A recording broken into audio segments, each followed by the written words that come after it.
A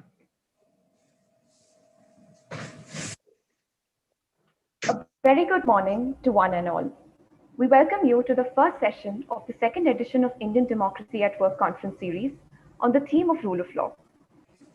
The police is one of the most prominent links in the chain of rule of law.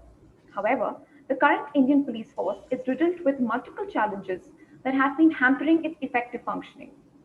A consensus on pragmatic, acceptable, and effective measures to reform a police and commitment from all the stakeholders is necessary for the effective enforcement of rule of law. Today, we have an esteemed panel to help us understand some of the critical issues plaguing the police force and suggest steps necessary to make it compatible with modern day requirements. First, we have with us Shri K. Padmanabhaya, a retired Indian civil servant and a former Home Secretary of India. He is the chairman of the Court of Governors of the Administrative Staff College of India and has headed many government committees, including the Committee on Police Reforms in 2000. We welcome you, sir. Next, we have with us Srimati Maya Darwala. A barrister by training, she has been working to advocate for rights and social justice for over 35 years. She is currently Senior Advisor at CHRI, focusing on the Access to Justice program. She is also a consultant to Tata Trust. We welcome you, ma'am. Next is Sri Kamal Kumar, former Director of the National Police Academy, Hyderabad. Prior to his retirement from the IPS as the DGP, he held several senior positions, including DIG Intelligence, IG Armed Police, and additional DGP coordination and police reforms in Andhra Pradesh. We welcome you, sir. Next is Sri Jacob Punos, who is the former Director General of Police and the State Police Chief of Kerala. He has held several notable positions and portfolios, including Joint Excise Commissioner, Training Additional DGP, Intelligence DGP, and Law and Order DGP Kerala. He was also the chairman of the Kerala Police Act Review Committee. We welcome you, sir. Next is Sri V.N. Rai, who is a former IPS officer and an acclaimed writer. He retired as DGP of Uttar Pradesh. Having administered many communally sensitive districts as SP, he has authored a legion of books and novels on communal tensions and the role of police. He has been conferred with several accolades throughout his career, including President's Police Medal for Distinguished Services. We welcome you, sir. Finally, we have Sri Raj S. Kohli. He joined the Metropolitan Police Service London in 1992. In 2015, he became Chief Superintendent and Borough Commander for Hounslow. He won the British Indian Award 2014 in the Civil Services and Armed Forces category. We welcome you, sir. Before we begin, we would like the participants to keep in mind the following. The session will begin with a 5-minute presentation from the Foundation for Democratic Reforms. The chair for the session will present his views for 10 to 12 minutes. The chair will then call upon speaker who will also have 10 to 12 minutes to share their insights. Post that, the chair may open the session for the panel discussion. The last 30 to 45 minutes will be dedicated to taking questions from the audience. We request the participants to keep the questions brief and lucid and also mention the panelists that they would like the question to be directed to. If there are any technical glitches, be assured that they will be resolved as soon as possible. Thank you for tuning in, and I hope you will all find the session engaging. I now invite my colleague Shruti to give a short presentation on the agenda for the session. Thank you, Meena. A very warm welcome and a good morning to all the speakers here and the participants. I'll start the presentation.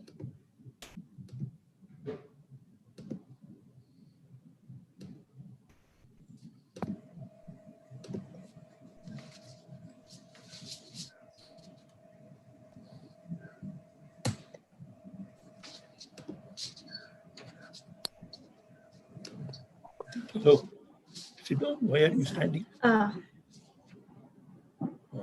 In a democracy as big, culturally diverse, and socially stratified as India, the role of an efficient and well-functioning police force cannot be overstated.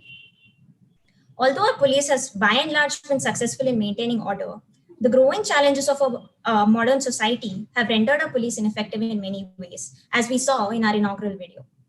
India is undergoing rapid urbanization, and crime has risen over the past decade from 180 instances per 100,000 population in 2009 to 240 instances in 2019. Moreover, newer forms of crime are evolving, and the polarized public discourse is presenting critical challenges to public order, as the ongoing farmers' protests clearly illustrate.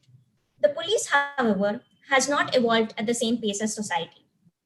As a result, they fail to meet the needs and expectations of modern society and often come under harsh criticism. Fear and mistrust of the police is common in the public eye, and they are simply seen as tools of those in power. Some of this criticism is warranted. The custodial deaths in Tamil Nadu during the lockdown are totally unacceptable in a democracy. However, instead of blaming the police, we must understand the challenges that they face and rectify the systemic deficiencies that allow the police to act the way they do. One of the biggest impediments to the effective function of police is the high degree of concentration of functions in a single force. Each of these functions requires a different kind of training, skill set, knowledge, and expertise, all of which cannot be sustained in a single force. Moreover, when the police perform so many ad hoc duties, measuring their performance or ensuring accountability becomes ineffective. The quality of their function naturally suffers. A shocking fact is that only 1% of the total strength of our police force is in the state crime investigation departments, despite crime investigation being one of the primary functions of policing. Now, the entire strength of the police force is also severely insufficient. We have one of the lowest police numbers in the world compared to our population. In India, we have about 156 police personnel per 100,000 population, whereas the norm elsewhere is around 250 to 300. Police training is also inadequate. Just over 1% of the total expenditure on police is dedicated to police training each year. The training institutes are struggling to retain instructors. In keeping with the colonial times, training still focuses on discipline and regimentation rather than the behavior and attitude of policemen, which is critical to the way they interact with modern society. In the absence of effective training, the police are left underprepared and inefficient. To make matters worse, the technology and infrastructure that is available to the police is also grossly insufficient.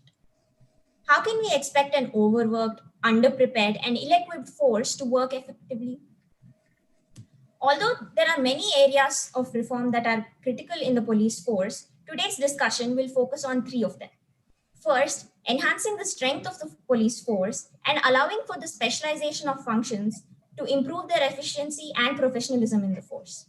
As the Second Administrative Reforms Commission classified, police functioning can be broadly categorized as law and order, which involves public order functions like crowd control, crime investigation, and local policing, which is the day-to-day policing activities that involve constant communication with the society.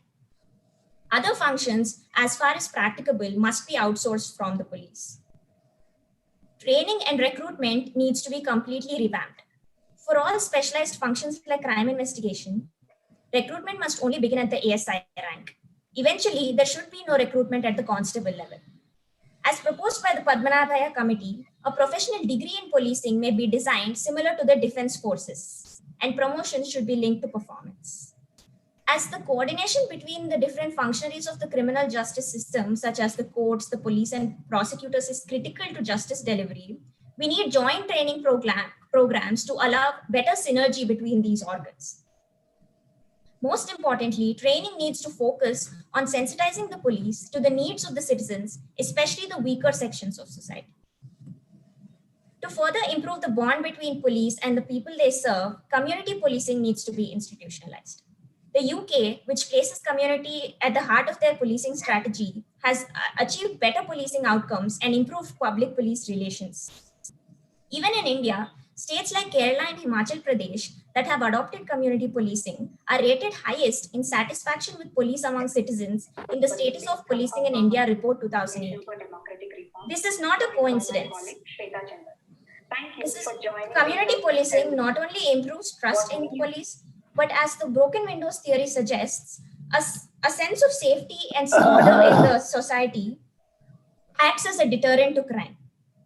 Therefore, we propose that police must be embedded within the community as local residents in rural areas and mobile beat cops in urban areas, with great emphasis on communication and collaboration with the community. If we have one such police officer per every 5,000 people, we would need to deploy about 5% of the force in this function. This wouldn't mean depleting the force, rather redeploying within an integrated force to achieve better outcomes. Not only would this improve the image of the police, but with their local expertise, community police can play a proactive role in crime control. Our highly experienced panelists who have been active voices for police reform will explore each of these areas in greater detail. The chair, Shri K. Padmanabhaya, is going to take over now. Over to you, sir. Thank you, Shruti. Good morning to my co-panelists, very distinguished co-panelists, and good morning to the FDR team, and especially Shruti, and to all the participants in this particular program. Now, I must congratulate and thank Dr. Prakash Narayan, the soul of the FDR, for having organized this most important dialogue on the police. Now, the topic given to us, this particular panel, is what should be the addressing the challenges of modern policing. Now, as you are aware, there are three other sessions. One is about the prosecution, one is about rule of law and all that. So I don't want to go into those areas. I would confine to the question here, addressing the challenges of modern policing. But before that, I want to make some general comments about dealing with the police. First thing is, the police is the most visible face of the state. It is the coercive arm of the state and is empowered to use force. No other civil service is empowered to do that. But policing is an unenviable job, and I wouldn't certainly like to take a policing job because it's absolutely tough. I would elaborate on that. Now, the point is, it is supposed to enforce the rule of law. What happens, why the police is so important in our polity is, if we cannot enforce the rule of law, then a state becomes a failed state. You know, there have been many cases. But on the other hand, if the police use is oppressive, then it becomes a police state. So you have to play in between these two, between a failed state and a sort of police state. Now, there are certain difficulties in dealing with the police, as I said. One is, policing is a state subject, and there are huge variations in its performance from state to state. So hence, any generalization becomes very dangerous. We can't say that they are not performing well, means which police is not performing well. Now, the second problem in dealing with police is not much of information is available about working of the police departments in various states to the public. Normally, various governmental departments, what they do is they publish an annual report where the entire working of the department is presented. It is laid in the house of the legislature, discussed, and all those things. But I don't see any annual reports of the police departments. There is some information available on their websites. Some partial information is available about crime and all those things. The third one is talking about the information. There are two bodies. One is the NCRB, that is the National Crime Records Bureau, and the other is BP and R&D, that is the Bureau of Police Research and Development. They do publish a lot of data, but it is highly aggregated data and mostly statistical data. Now, you can't use the statistics there. As somebody said, statistics can hide a sort of crucial thing. It can give you a sort of lopsided view, you know. So that is not very useful. Then, any assessment of the police, therefore, is bound to be complex and even disputed. But the most important problem in dealing with the police is we can't expect a democratic ethos from the police when the government and other wings of the government and the society as such do not value such ethos, democratic ethos.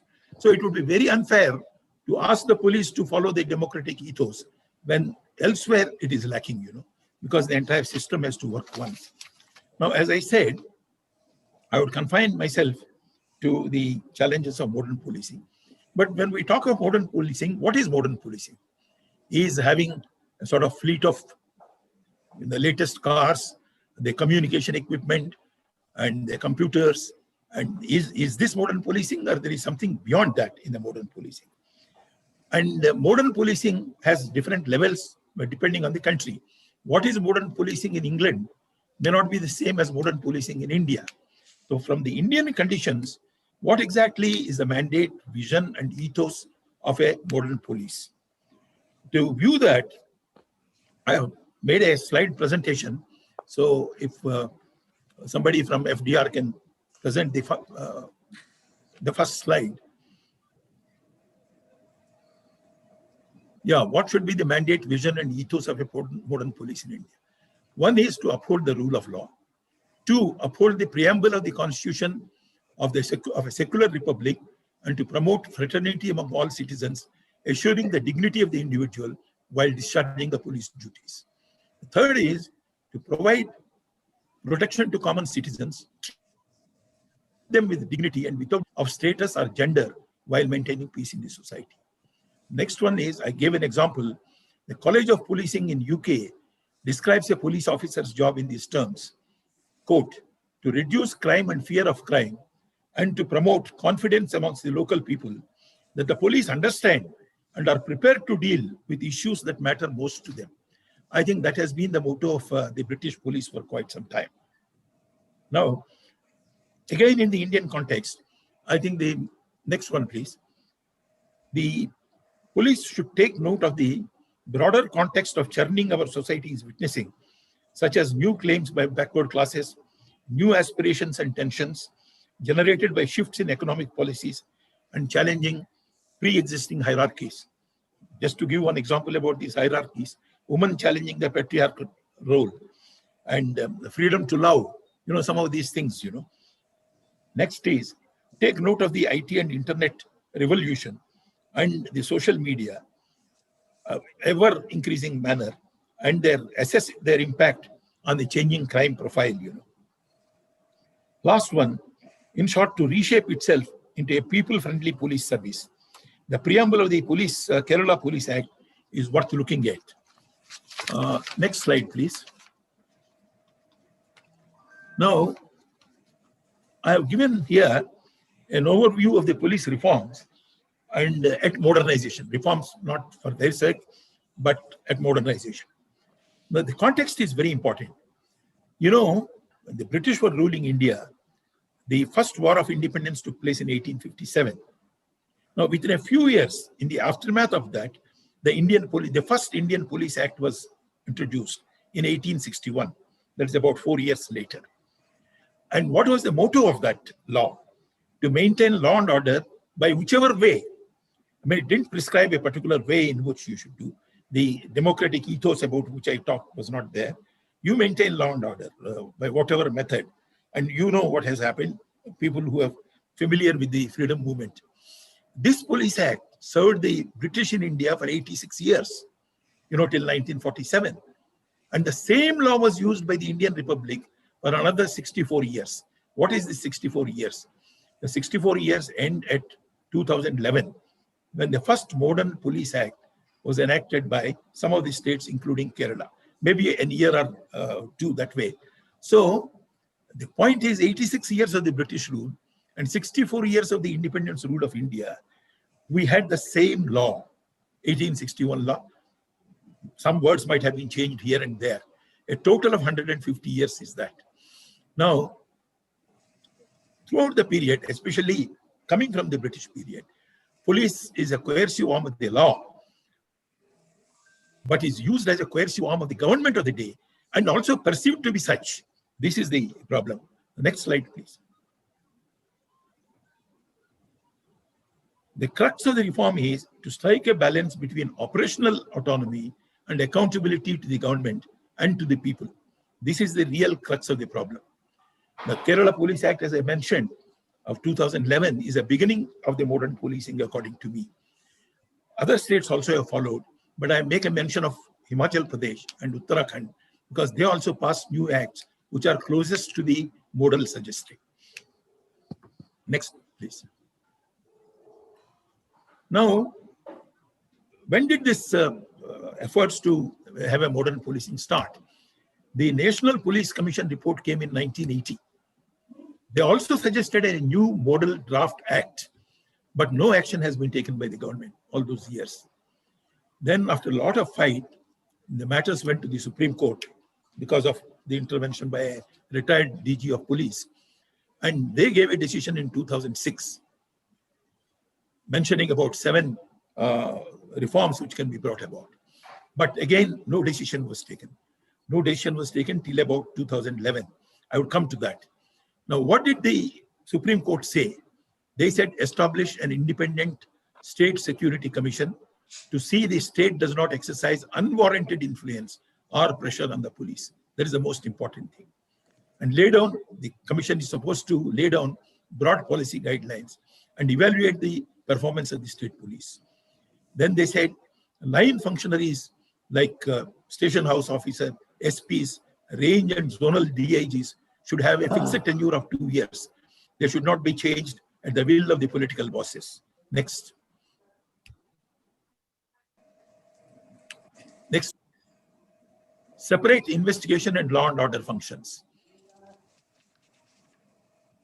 Separate investigation and law and order functions. Create a police establishment board comprising of 5 of the senior most officers to decide on transfers, postings, promotions, etc. of the Deputy Superintendent of Police and below, and to recommend in the cases of above the Deputy Superintendent of Police. This is giving real autonomy to the police to decide the postings and all that, not by interference from above. And create an independent full-time police complaints authority at the district level and state level to inquire into serious cases of misconduct and whose recommendations would be binding on the police. So these are the recommendations of the Supreme Court. Now, there are some more. Next one. No, previous one, please. Previous, yeah. No, previous one, yeah. Create a National Security Commission to prepare a panel for selection of CPO heads, that is central police organizations, with minimum tenure of 2 years. Now, unfortunately, the Supreme Court, what it said was, before you enact the Model Police Act, these should be taken as guidelines, they will be operative till such time as a new police act is formed. But some government, most of the governments took advantage of these observations, the last observation, and dilly-dallied in passing the acts. Next one, please. I just wanted to mention, had government acted in those days, we could have had a modern police force by this time, much earlier. Then I summed up the position as on 2016. What has happened was only Kerala had come, other states also have adopted, but with a lot of defects. But only Kerala had come closest to the model act suggested. Now, I have quoted from the Chief Justice of the Supreme Court, C.J. Kehar, on1st March 2017, in the case of Ashwini Kumar Upadhyaya versus the union and the states. What happened is, the petitioner there, the DG of police from retired police, went to the Supreme Court. He said Supreme Court should monitor the implementation of the police reforms because they are not being undertaken. Do you know what the judge said? He said, dismiss. He said, no, we cannot do it. He said, I quote, police reforms are going on and on. Nobody listens to our orders. This is the frustration of the Supreme Court too. Now, this sums up the implementation of the police reforms. Now, one question which needs to be asked, one of my distinguished panelists has raised that, who is responsible for this non-implementation? Is it only the police or is it somebody else? In my judgment, I think the political element is certainly there. I mean, the reluctance to part with power, who would lose their authority and give autonomy to the police. But at the same time, a lot of blame has to be taken by the senior leadership in the police force. If the DG of police had willed, he could have done a lot of things. If Kerala had done, why can't other, if UP had, I mean, Uttarakhand has done, Himachal Pradesh had done, why can't other states do it? Next one. Now, I wanted to mention something about the police working. Now, I have a lot of sympathy for the police working. I think it's one of the worst living conditions, and working conditions that the police have. And one more thing I wanted to mention is, the sympathy is because the police is the only organization in the government where people get killed in the discharge while performing their duties. I have some data which is slightly old. I think in 2000 year or so, about 821 police officers were killed while discharging their duty. About 3,375 were injured. About 214 committed suicide relating to work pressures and all that. Now, with that one, what is a police officer required to do? What is his workload? I would just mention here, head constables and sub-inspectors are the first level of investigators in the police, this one. In fact, there is a classification done saying supervising officers, the superior supervising officers, the intermediate supervising officers, and the field officers. Field officers ends with head constables and ASIs. Now, sub-inspectors and inspectors and DYSPs are told as the first level of supervisory officers. And above SP, up to the DG, is the superior supervising officers. So the real, what should I say, the investigating power or the policing power is with the lower ranks up to the sub-inspector or ASI or whatever it is.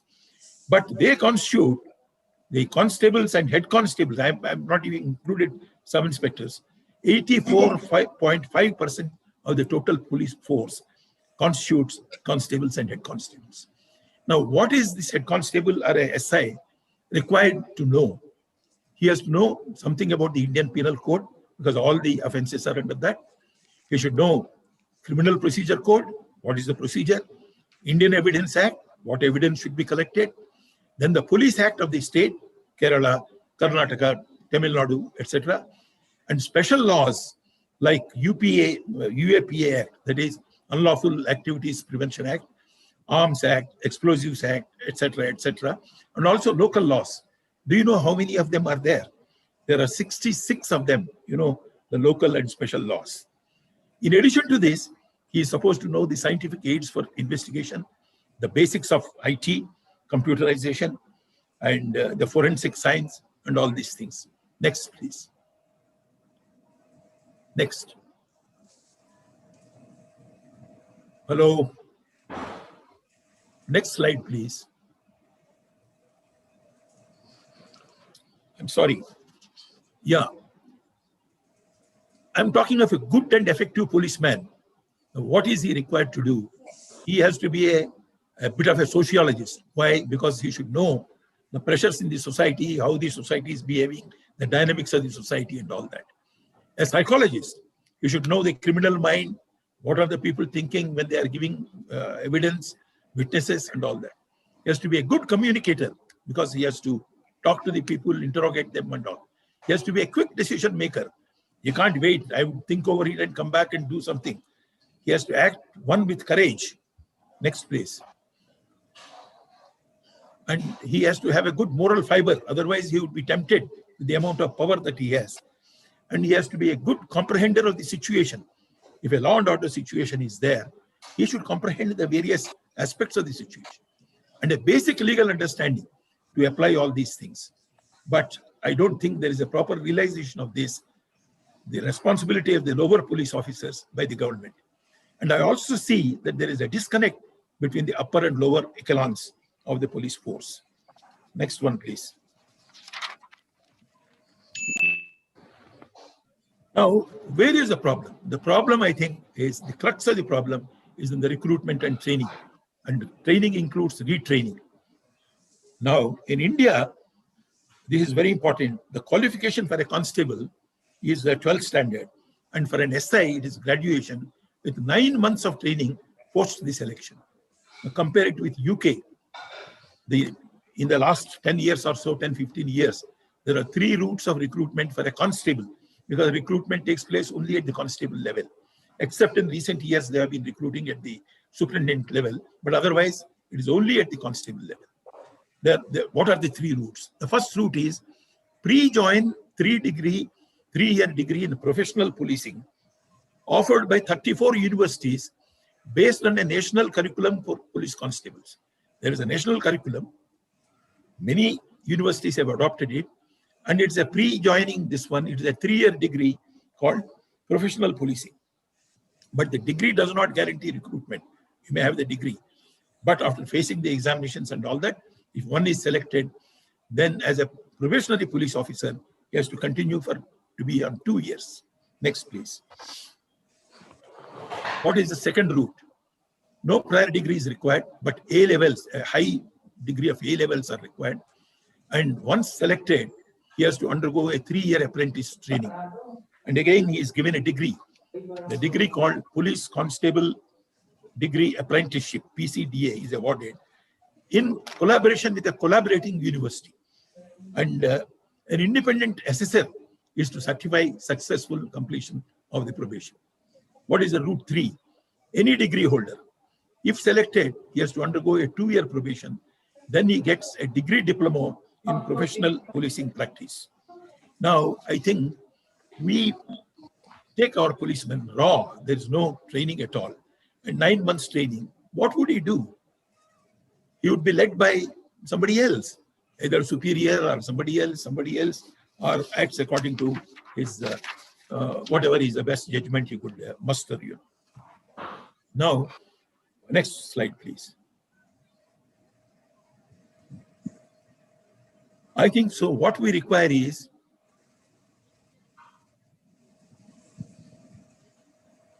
I think you are jumping many, There are major area of reforms. Yeah, that is the one. That's the one. First of all, now they have done a mission statement has to be there for each state police as what exactly is the police required to do. Now, I would refer to the preamble to the Kerala Police Act, I think, which you should read. It's very interesting. Recruitment, catch them young, I have said, training and retraining. This retraining. Now, you might train all these people and take the people over a course of the next 10 years. But what do you do with the existing ones? Unless they are retrained and they would pass on their own, techniques and methods to the younger people also. Police behavior, which is very important. How do you improve this? I have a little more to say thereafter. Police administration. They have to do not only career planning, but manpower planning, in the sense there is rapid growth of urbanization, as somebody referred. There are a lot of migration, immigration, and other things. The smart cities are coming up. So what would be the enhanced requirements of manpower in 5 years, in 10 years, in 15 years? I think all that planning is required. Police infrastructure, basic forensic science, IT, and communications. I think there is a case for a cadre of forensic scientists to be made. In England, they have every district must have a forensic scientist available to the superintendent of police. Next one, please. Politicization and criminalization of the police. That's why the autonomy is being talked about. Control of the over the police, assure them a proper tenure. Police investigation, separation, and specialization. Prosecution. One word I have to say. In fact, I found that this is the Achilles heel of the police. What happens is, police complete their investigation, roughshod, half done, some well done, and all that. And when the case goes before the court, it is at that time that a police prosecutor comes into the picture, and he finds some loopholes in that, and then judge finds some loopholes, and the case fails. Why can't these people advise the police at the time of investigation itself? I think, in my judgment, every district superintendent of police must have an advisor in the form of a, prosecutor advising them. Police infrastructure, I had mentioned about forensic scientists that they must have. Then community policing, some reference would be made. In the neighborhood policing, it's called policing teams, safer neighborhood policing teams, of comprising of 10 to 15 police officers. In UK, for example, out Bush, we can draw quite a lot. Police community support officers are recruited. Community safety accreditation schemes are there. Some of them have been successful, and I think we should do that. I won't talk about militancy and terrorism. These are special aspects of policing. Women and weaker sections, organized crime. I think this is another one. We haven't got our act together about organized crime. What is organized crime? Organized crime is, the basic motive of organized crime is money making, profit making, wealth. They function like a corporate setup. Kidnapping, contract killing, extortion rackets, collection of protection money, land grabbing, land squatting, trading in human organs, trading in nuclear materials, car lifting, cyber crimes. All these things can be sort of clubbed under this. And another aspect of this policing is organized crime. They are capable of subverting the police. And not only police, the police, judiciary, and all that, the administration. So, Hawala dealership, these are also organized crime. So I think we need special laws for this. Maharashtra has started with what is called the Maharashtra Control of Organized Crime Act, 1999. In USA, we have what is called RICO Act, US Racketeers, Influenced and Corrupt Organizations Act.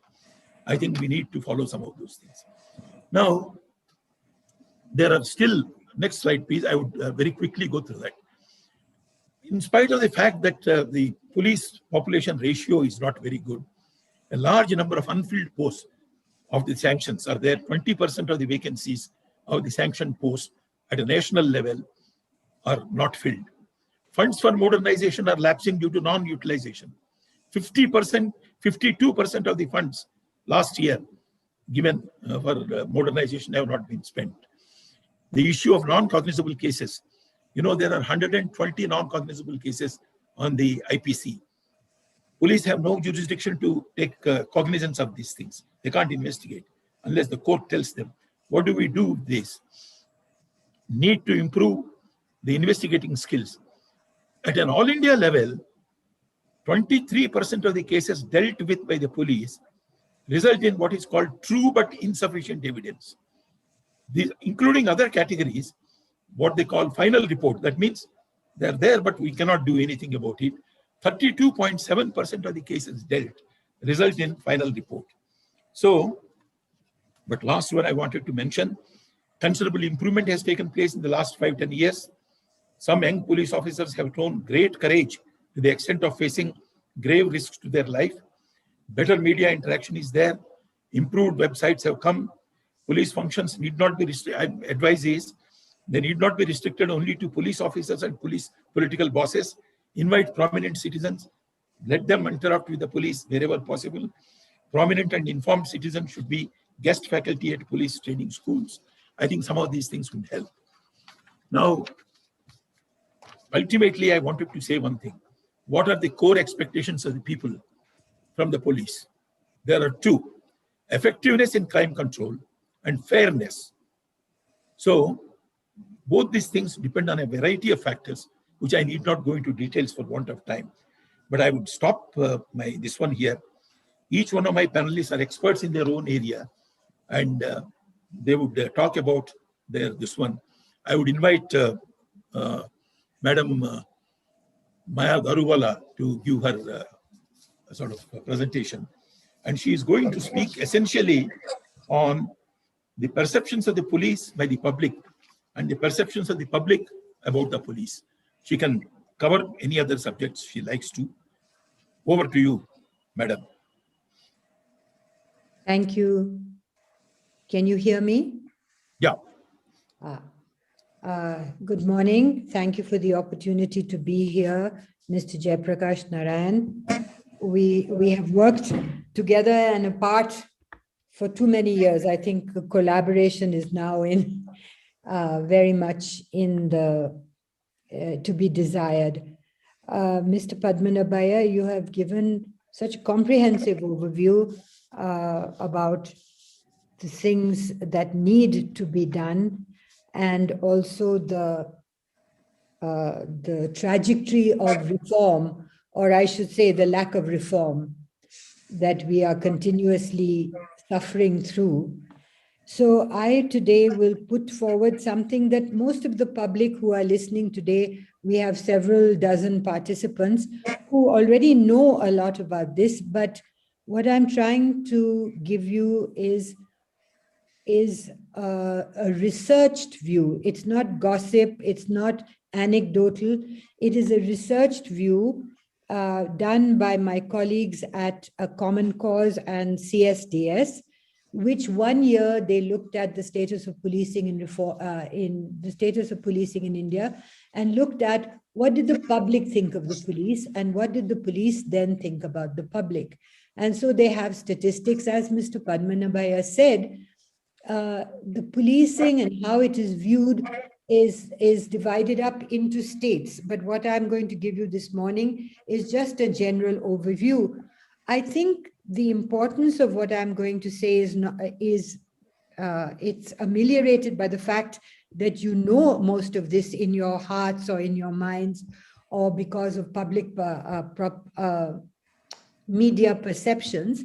But it directs you, if you listen carefully. When I say you, I mean policymakers and people who have the charge of the police, supervisors.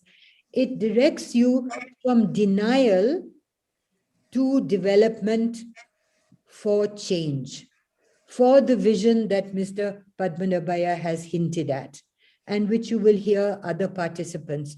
I think that I will come to various of those, but at the moment, I will go through exactly what they are saying through their research. Overall, how does the average citizen see the police? He sees the police as something to fear. Now, you would say, why should they see the police something to fear? If the police are an essential attribute of the state and rule of law, then it should be like a fire station, or like your local PDS shop. It's a service. It's to be provided. It's paid for by the public. So why should you start from the premise of fear? But it is there. They see the police as having too much authority and abusing it too often. But at the same time, a great many people say, this is whether they have approached the police or not, a great many people say, well, it is satisfactory. Their behavior or their performance, not their behavior, and you should separate this from the performance, their performance is okay. Given the circumstances, it's okay. But I would say that the threshold or the expectation of what a policeman should do when he is responding to a public complaints, to a person's complaint, is very low.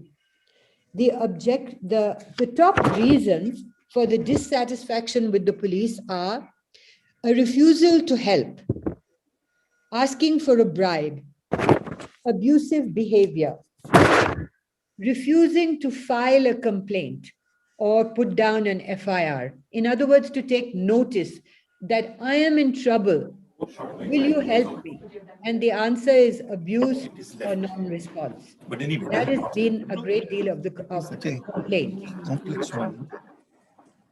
So you can imagine how much could change if simply at the training stage and throughout their career, and if their supervisors insisted that the police were less abusive in their language and a little bit more understood what was around them and could refer people to other people. You may not always, when you go with a complaint to the police, you may not always want him to react. You may just want him to refer you to somebody, maybe even to a doctor or a psychologist or a childminder or something. Now, if just that much could be done, how much of the policing image could change? The other thing that people don't realize, and this is not from that study, is that the police station itself is a public utility. The police, no one, the public, when they were asked about it, said they would not go to a police station unless it was an emergency Unless they went with someone, they would certainly not let their child or their wife go, or the women in the family go to the police station alone. That means that you are taking 2/3 of the population and saying, you cannot go to this place because it is far too threatening and we cannot assure you of a response. This is an extremely bad statistic to be living with. And I think that the police leadership should take a great deal of cognizance of this and not provide excuses about structurally it being weak or being under the thumb of some politician. The public must be able to reclaim the police station as a public utility.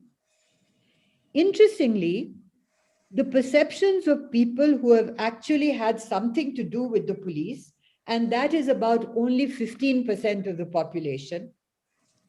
Only 15% of the population actually have had anything to do with the police.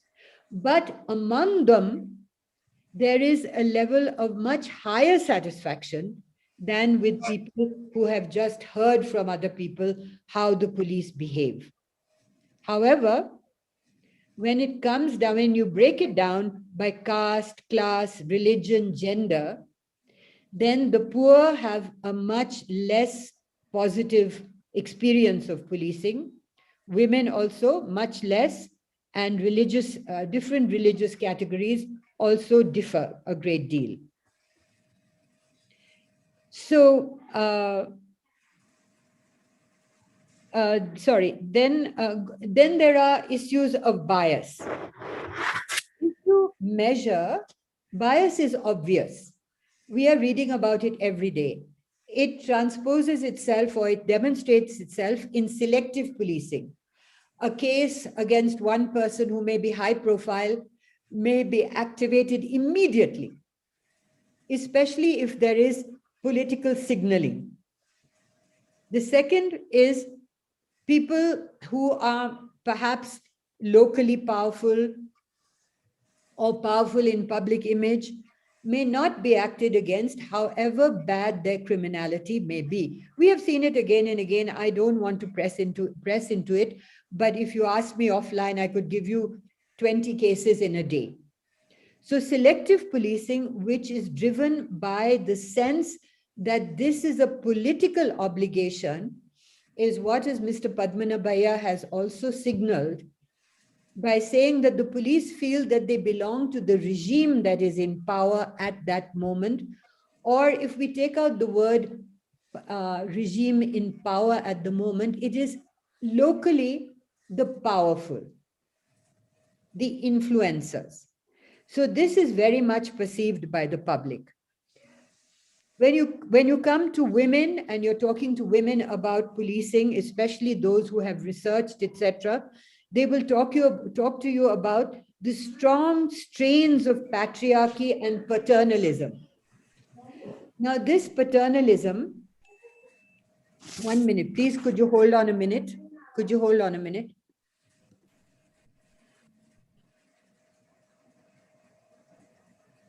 Sorry. So if you talk to women who have researched these things, they will point to you to what the social milieu says a woman should behave like, or whether her complaint should be heard or not, or what compromises should she make when she has been raped, whether she should marry the rapist or tie a rakhi around him. But she cannot get to the justice that is dispensed by the CRPC, by the criminal code, by the constitution. Therefore, she is never equal before the law because of the attitudes that she encounters when she first starts to talk about her problem. These attitudes are mediated by the sense of patriarchy and paternalism.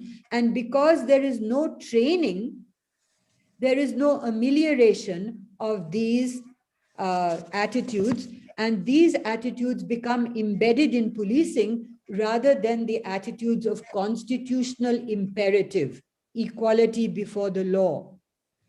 So you see that. Then you see violence. Now, I think I have little to say about the perception of violence. Violence we see on the video, violence we see on social media, violence we see complained of at the National Human Rights Commission. And beyond saying that I am often horrified and amazed at the ferocity of the violence that I have seen, I cannot say anything more. Now, you cannot tell me, as a police person who is a spokesman for the police, that this violence, this ferocity of violence, is due to somebody in politics telling you to do that. You also cannot say it is because I have bad living conditions. In which case, if that is the excuse, then every downtrodden laborer, every scavenger, everyone who works in terrible conditions should be able to come and beat me up whenever they want. So you cannot correlate these things. These are separate things and they must be tackled separately. And there is no excuse for the excess use of power. I am not talking about proportionate, immediate violence. I am talking about the ferocity of violence. Then, illegality in protection of each other. 1/5 of the respondents said that they felt that the police protected themselves and they had seen police violating the law. Now, this may be a perception, this may be completely wrong, but until police become much more transparent, not about disciplining, you didn't wear a belt, you haven't got your hat on, you were late for duty. We're not talking about that. We are talking about severe criminality. And where there has been severe criminality, we are seeing the police protected. Transfer may not be a punishment, but it is an easy out which does not satisfy the public and certainly does no good to the police to have bad apples continue among them, because it is a signal to the good police that they will have no incentive to be good. Non-response, I have already spoken about. Not filing FIRs, not explaining why a complaint cannot be cognizable. All of these things have come to hold the police in low esteem because they cannot be first responders. Corruption, 1/3 of the people said that they had paid a bribe. Now, if they have paid a bribe, why don't we just go in for private policing? This is a taxpayer service. And if you cannot say that they are paid lowly and therefore they can take a bribe, if you say that, then you are condoning something that is an obstruction to justice. And that is something to be aware of. So basically, trust in police is low. Now, what do the police think about the public? And what do the police think about themselves? Mr. Padmanabhaya talked about police being the machinery that upholds the rule of law. But indeed, the rank and file do not, and also the supervisory classes, do not see rule of law as being a premier function of the police. There is very little awareness, knowledge about the rule of law. What does it mean? I had to be a law student for 4 years before it became embedded in every pore of mine. So how do you expect people who come from a social milieu that is a different lived reality to believe and understand and respond to and uphold the rule of law when you do not teach them and when you don't differentiate them from that? Then the police see themselves as a force. They do not see themselves as a service. They see themselves, the supervisory classes see themselves as being supervisors of a disciplined and obedient force. Those beneath them, the 84% that Mr. Padmanabhaya spoke about, see themselves as being regimented, not being given the chance to have innovation or initiative. They see themselves as bullied, and they see themselves as not rewarded. And this is something that has got nothing to do with being subservient to political masters. It is something to do with the supervisory classes. That is why I believe, I agree so much with Mr. Padmanabhaya, who says that a great deal of reform, a great deal of repair is with the leadership, and they must ask themselves why they do not go towards it. Not in an individual fashion of being good to somebody as a charity, but being an institutional force to change and embed other things in that force. They see themselves, most policemen who were interviewed, and there were about 15,000 of them interviewed over 22 states, see themselves as an authority over the citizen rather than as a citizen who has special powers to protect others and to protect themselves. So the issue of rights is not central to the understanding of a citizen as being the owner of rights. They acknowledge their own biases. Now, this is very interesting. They acknowledge their own biases because they say quite clearly that besides that the injustice they feel outside, they feel that sorry, I've skipped something. They feel that the minorities within them are unfairly treated, or the minorities feel that they are unfairly treated. They feel that the women among them are given soft jobs, are given favors, have to be tolerated, not accommodated, but tolerated, and that they put up with this because somebody has ordered them to put up with it. So there is no sense of equality. Upper caste police personnel think that ST, SC are more prone to crime, migrants are more prone to crime,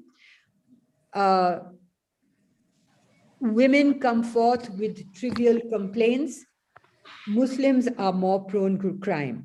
Now you can see that these biases fit in with what the public feels about them and how it plays out when you look at who is in prison. The proportion of ST, SC, poor, and Muslims and other minority categories is far greater incarceration than the population proportion that they have. So I will stop there. I think I have done my 10 minutes, though I have not got the signal, or maybe I missed it. I apologize if I've missed it. So I will leave you with, we know all this. The main thing is having known all this, having known that it has been there for years and years and years, and that small changes brought about by individuals is not the answer to rule of law type policing, a policing as a service, a policing that is law upholding, a police station that is public. How do we go about changing it?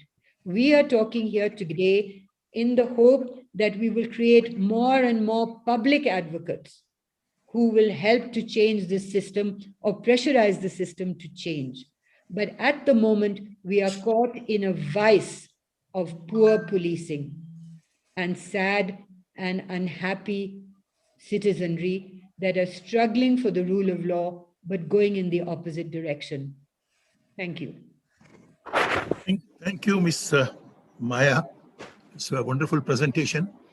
Now, may I invite Shri Kamal Kumar. Kamal Kumar was the director of the National Police Academy, the highest training body. Now, he is going to speak about the constraints, problems, and limitations of the police. Over to you, Kamal.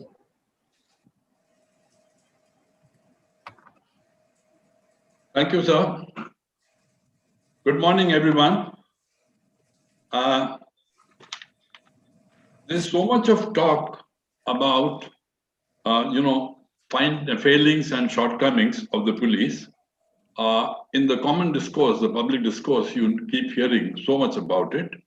Maya is also just now, my good friend Maya, my co-traveler Maya, she has just now mentioned about what the public feel about the police, all kinds of negative sentiments that public generally have for the police. They're all being discussed quite widely. But what is not being heard much outside the police circles is about the problems and constraints that the police face in performing their onerous tasks. Tasks are onerous, everybody understands. But how are they performing those tasks, under what limitations, under what constraints and all, that's not being discussed. So therefore, I propose to talk about some of those little known aspects of police functioning. But before coming to that, I would like to highlight some essential requisites of a good police service demanded by rule of law. Let me just post disabled participant from screen sharing. Please open screen sharing, Sumedha. Sir, I've enabled it now. You can. Thank you. I've enabled it, sir. Thank you.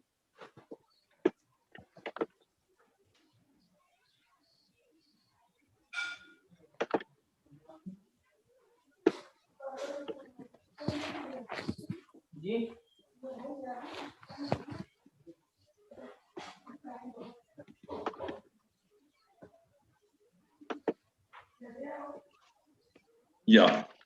So here, am I audible, sir? Padmanabhan, sir, am I audible? You're audible. Yeah, you are audible. Yeah. So here on this slide, I have mentioned about certain essential requisites that the law and order demands of a good police service. And there's nothing very big about it. That's very commonly understood points.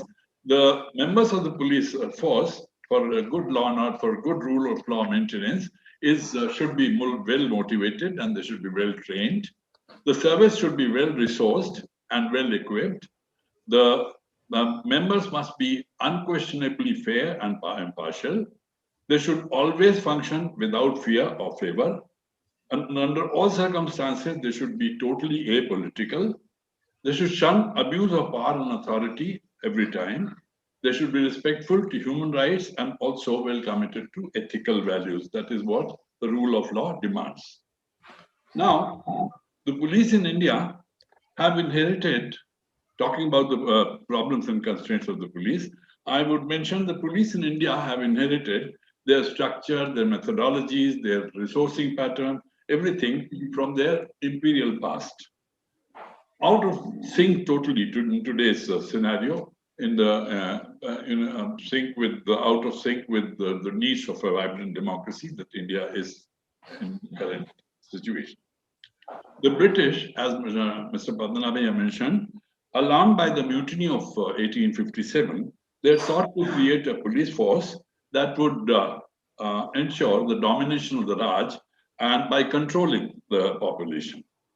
They also wanted a police force that would involve minimal cost to the exchequer, be it in terms of salary structure, be it in terms of provision of equipment or other wherewithal required for efficient policing. Unfortunately, even after independence, no thought was given to remedy the situation, and therefore those problems and constraints that were given rise to by those situations in the British times, they've been perpetuating for all this while. Now, in the meanwhile, growth of democracy and the attendant challenges to policing it has brought about, coupled with factors like population explosion, rapid urbanization, growing cult of violence, etc., have all further exacerbated the situation and the problems much more. Now, to identify the problems in specific terms and constraints in specific terms, let's have a look at the management universe of the police system. The policing, after all, police do not function in a vacuum. The system, they function under a system, under a universe. And you'd find that whether the quality of police is good or bad or indifferent, it's all a function of the different elements of this universe, which you can see on the screen right now, and the interplay of these elements with each other. As we see in the slide here, the human element, namely the police person, is at the very core of the universe of policing that constitutes the most crucial component in the police organization. Now, the next concentric circle represents the behavioral environment or the conditioning environment for the police person. Thereafter comes the circle representing the institution, that is the institution under which the police person functions, whether it's a police station or it's a police circle or a district or whatever, that is the thing. And the next concentric circle represents the institutional environment, that is the conditioning environments for the institution. So the institution and the institutional environment, they provide some kind of a, they condition the behavioral component of the policing part of it. Now the problems finally we have the boundary environment, and the boundary environment consists of three items. One is police interface with the public. The second one is police interface with politician, and the third one is police interface with the criminal justice system. Now, the problems and constraints that the police face, they encompass practically all the elements of the universe of policing that is represented here. So now let's have a look at the major ones. The problems are plenty, plethora of them. In fact, 10-15 minutes time that's been allotted to us is not enough to talk about all of them. So, but we'll confine ourselves to the major ones. And we'll also try to broadly identify the remedial measures. So that is that. So the first issue that I would like to touch upon is about human resource. The police, as we all know, and is widely acknowledged, is that the police suffer from acute shortages of manpower. A basic reason for that is that the sanction strength, which was when it was created, or when it was sanctioned, it was not based on any scientific yardsticks or any work study, right? Then you have the problem of huge vacancies. As per the latest BPR&D data on police organizations for the year 2020, as many as 20.34% of sanctioned posts were lying vacant in the country. Even the sanction strength of the police in India, which works out to just 152 persons for police persons for 1 lakh of population, is far below the United Nations recommended standard of 222 personnel for the same population size. Vacancies make the situation much worse. Now, efficacious augmentation of the sanction strength of workforce is an urgent need, and what alongside is to be done is required is a sincere effort to fill the existing vacancies. The next point is about inadequate diversity in the composition of the police force. The police force or a police service should always represent the community services, but we have tremendous problems about diversity in the composition of our forces.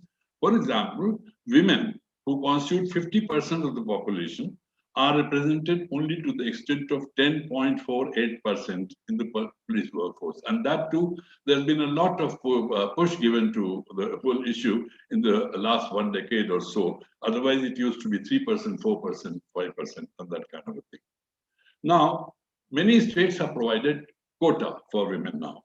Some 20%, some said 30%, some have said 33%, and so on. But merely providing a reservation quota will not do.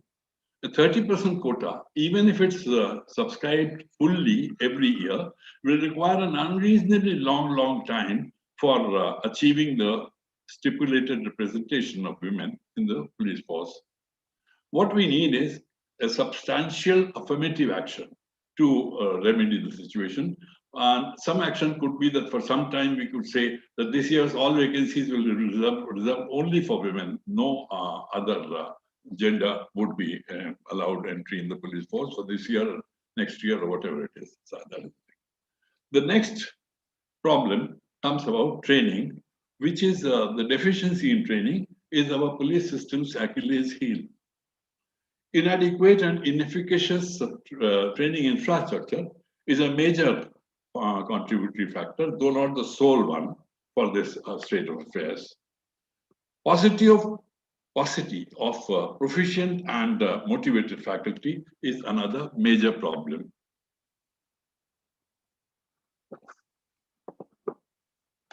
One more problem arises because the acute shortage of workforce in most of the police units. Because of this and because of unceasing pressures of work, the supervisory officers or the district officers, etc., they are not able to spare officers and able to depute them for training programs in training institutions, which would be obviously situated a little far away from their own locations. So there is need to remedy this situation. To remedy this situation, one innovative initiative that was taken by the undivided Andhra Pradesh police under the leadership of Mr. H.J. Dora in early 2000 was that he created district training centers for day-to-day training and for small little training modules. That district training center took care of the situation, and the faculty, etc., was all locally arranged for that, and it was all done under close supervision of the training directorate under the police headquarters. So that is the kind of remedy that can be tried elsewhere as well. Now there is need to augment this training infrastructure and also to incentivize faculty through monetary incentives as well as non-monetary inducements, like one-rank promotion or early promotion or whatever else one can think of. But most importantly, the training budgets are much too meager. Just 1.13% of the total police budget, as per BBRND data, needs is the situation, and that needs substantial augmentation. Then, coming to working conditions. Now, working conditions, first of all, there is a major problem about work overload. There are too many functions and duties assigned to the police. Some of them are mandated by law, but many others have evolved by tradition. A plethora of them would fall in the category of non-core policing functions. The functions such as summons service. For want of time, I won't mention about so many other such services, but there are plethora, there are plenty of them which are non-core policing services and which easily lend themselves to outsourcing. So like summons service, I mean, there's no need. When this practice was started of summons being served by the police, that was the time when post offices were not there. Now you have not only very efficient postal service, but you also have a lot many courier services and all those things available. There is technology available, there's internet and so on and so forth. So there's no reason why we should perpetuate the summons service thing by the police wasting so much of time of theirs. Then there are many existing business processes in the police which are archaic and which are unproductively time consuming. These all beckon a thorough re-engineering to make them more lean and more effective. One example of this thing is provided by Hyderabad police, which about 10, 12 years ago had undertaken a major exercise in this regard, and through business process re-engineering, they had reduced the workload considerably and efficiency had gone up, which was all proved by researches and case studies that were undertaken later.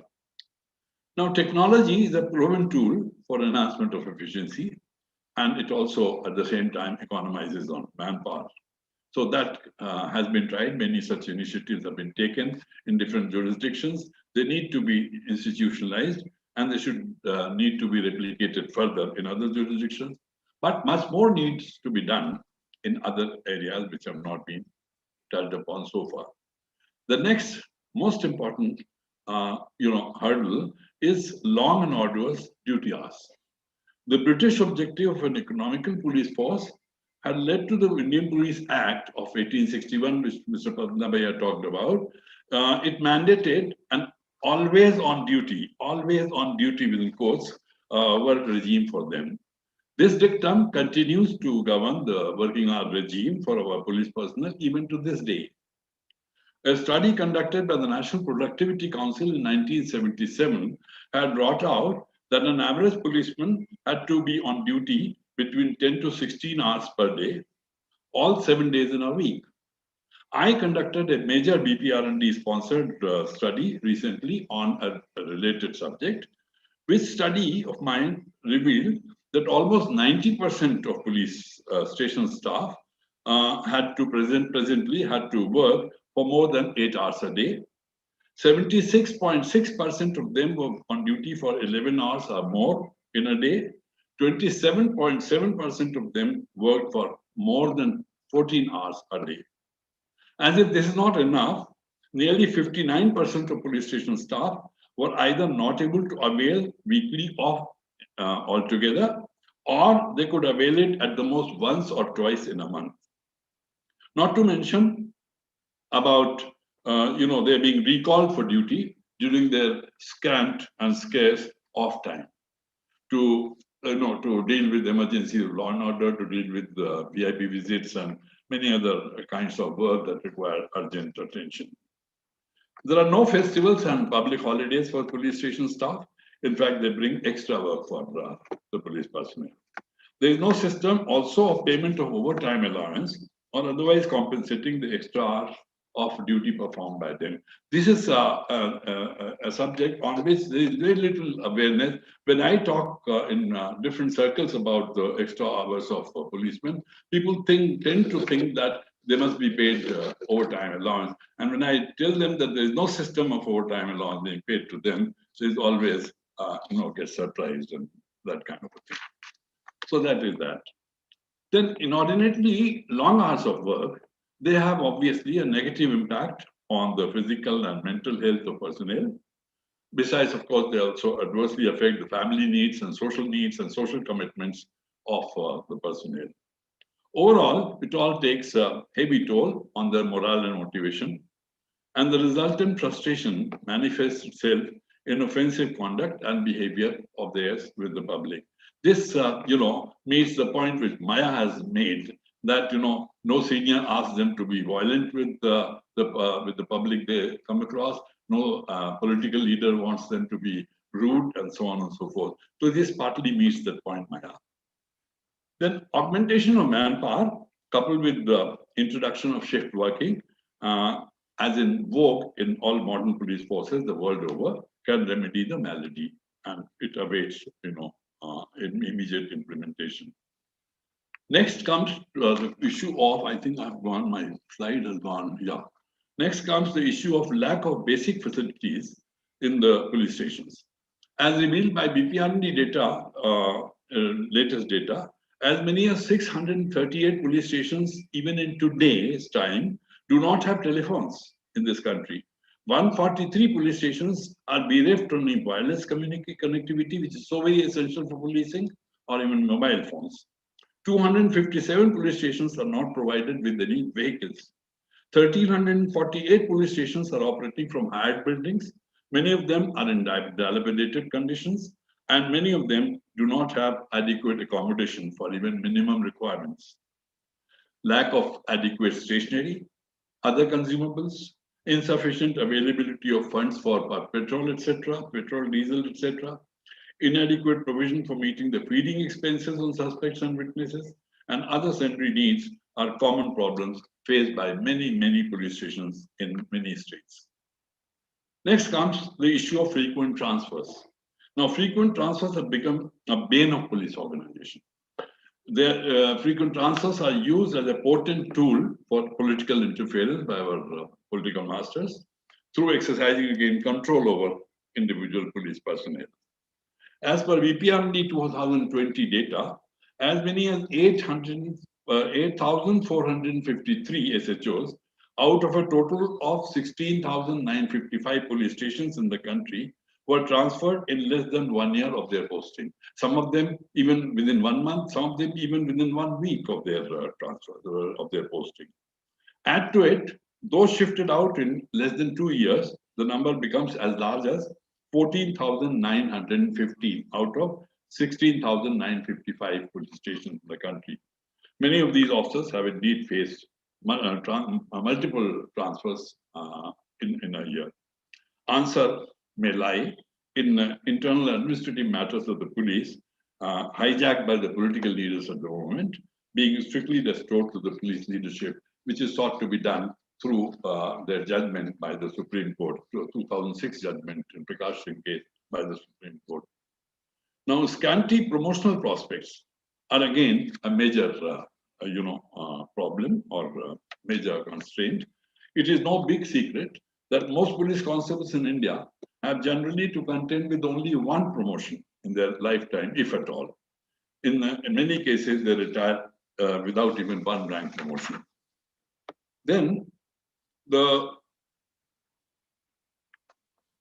this lack of promotional prospect becomes a serious moral and motivational issue, particularly with deserving fellows, deserving among the personnel.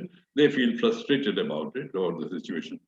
The government had sought to introduce an assured, so-called assured career progression scheme for not just policemen, but employees in various sectors. But that scheme has not met the requirements. It has not served the motivational need. It might have helped the staff in a monetary manner, monetary aspect, by way of compensating them for lack of promotion. So the present seniority-based promotion, because after all, in a hierarchical organization, you can't go on promoting everybody. So therefore, there has to be some kind of system in which you can, take out the undesirable ones. So right now, what we've done is we've introduced seniority-based system of promotion, which needs to be replaced by merit-based or examination-based system, which was in vogue in the earlier days during the British days. Now, inadequate availability of forensic science support is again a major problem. As per 2020 BPR&D data, as per the 2020 BPR&D data, there are 32 state FSLs. 29 states have all their FSLs one each. And then there are 3 union territories, Delhi, Puducherry, and Andaman and Nicobar Islands. So that makes it 32 state full forensic science laboratories. There are 80 regional forensic science laboratories and 418 mobile forensic science laboratories in the country. These numbers are not, they look big, but they are hardly adequate, given the large number of criminal cases the police have to deal with. As per the NCRB publication Crime in India 2019, the police had investigated 32.26 lakh IPC cases, in addition to 19.30 lakh of cases under special and local laws, totaling overall to 51.56 lakh cases. For these many cases, these small numbers of regional and mobile laboratories are not adequate. They need to be enhanced. Then, most of the forensic science laboratories, whether it's state laboratories or regional laboratories, etc., they are ill-equipped and they're ill-staffed. They suffer from adequate sanction strength, and sanction strength itself is inadequate, and it's compounded. The problem is compounded by huge vacancies that are existing. Many of the available scientific staff are not trained adequately. Many of the equipments procured under with the funds under Modernization of Police Forces scheme of the Government of India or under state government grants, they soon become unserviceable because there is no fund available for providing annual maintenance contracts in many cases. In many other cases, procurement of consumables has been a problem, and therefore the equipment has come to be unserviceable. There are non-availability of investigation kits in the police station. That's a very important point. Non-availability of investigation kits for different types of cases, for different kinds of cases in the police station is a major impediment about lack of application of adequate application of forensic science. So inadequate orientation training of the police officers in all police stations, as well as provision of the investigation kit of the police station will be an important thing. Then coming to budgetary constraints, that's a very important constraint. Budgetary constraints you know, the budgets in police, they are marked by highly inadequate allocations. Even essential expenditures, as I mentioned, on items like stationery, petrol, diesel, etc., feeding expenses, even to those relating to investigation, are not adequately taken care of. As per 2020 BPRD data, the expenditure on policing in the country as a whole accounted for only 3.26% of the budget of all states put together. Now, spending on policing by modern countries is much, much higher. For instance, the United States spends $340 per person per year for public policing. The overall spending on police accounts for 9.2% of all local government spending, as against 3 point something 26 in our case. The problem about defective budgeting lies in the top-down approach in budget formulation, and it should be vice versa. It should be down bottom to up approach is actually the other way about. Now, coming to taking care of these problems, taking care of these deficiencies and constraints, as I pointed out in slides after slide, including augmentation of manpower, would involve extra cost, obviously, but we must now get over the reluctance to invest in good policing. After all, efficient policing is not just an essential requirement for peace and security for our people, but is also a key ingredient of economic development, besides being a major contributor to national security. The positive effects of the investment will more than compensate the cost of a well-resourced police organization. We must realize the sooner we do it, the better. Now, the last slide that I have, last couple of slides, is extraneous, illegitimate extraneous interference. This has a direct negative impact on the quality of policing, and it will become a serious problem plaguing the police functioning. Interference is rampant in transfer postings, though it also extends to matters like recruitment, promotion, disciplinary proceedings, etc., etc. Often, even in matters relating to crime investigation and other myriad law enforcement functions, there is, functions like whom to arrest, when to arrest, whom to search, whom to investigate, whom not to investigate, all this. So all these things are interfered with and all that. Now, as I said, it causes a serious dent on police's operational freedom in law enforcement. Beneficiary officers, because of this interference, they feel beholden to their political masters to follow their dictates in all the matters that they interfere in. And it's a big challenge to discipline and chain of command in the police organization, which is all so very essential for a uniformed organization. The problem arises, as Maya would agree with me, the problem arises about the misinterpretation of the term superintendents by the political masters as has been used in the Police Act given us.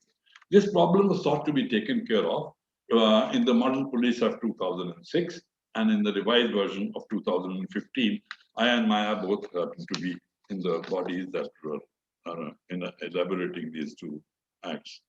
Now, the final slide is about what needs to be done.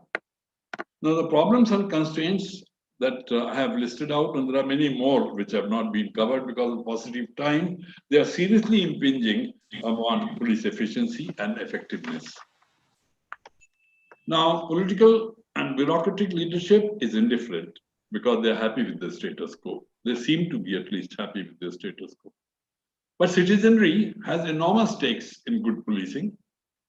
And luckily, people's power is a potent weapon in a democracy. People's role is very, very significant in goading political masters into action in this regard. So, but there is need for promoting awareness on need for change and what to change and how to change. All these things need to be brought out. For this, educating political leaders is important. What needs to be emphasized on them is about the importance of good policing from political perspective as well. Political leaders have a huge stake in good policing, as Prakash Narayan had mentioned in his presentation. So that has to be done.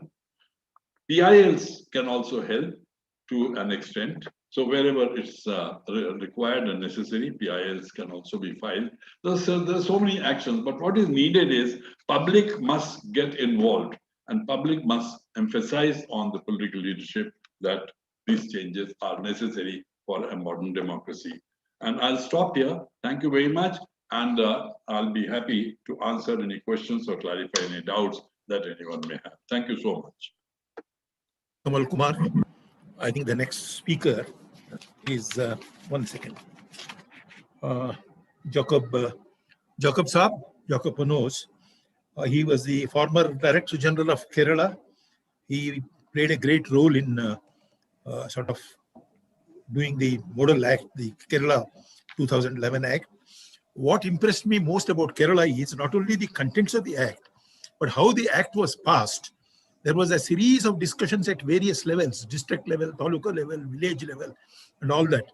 And I'm sure he would be able to tell more. So kindly take over, Jacob Saab. Thank you very much, sir. I hope I am audible. Yeah, please. Thank you very much, sir.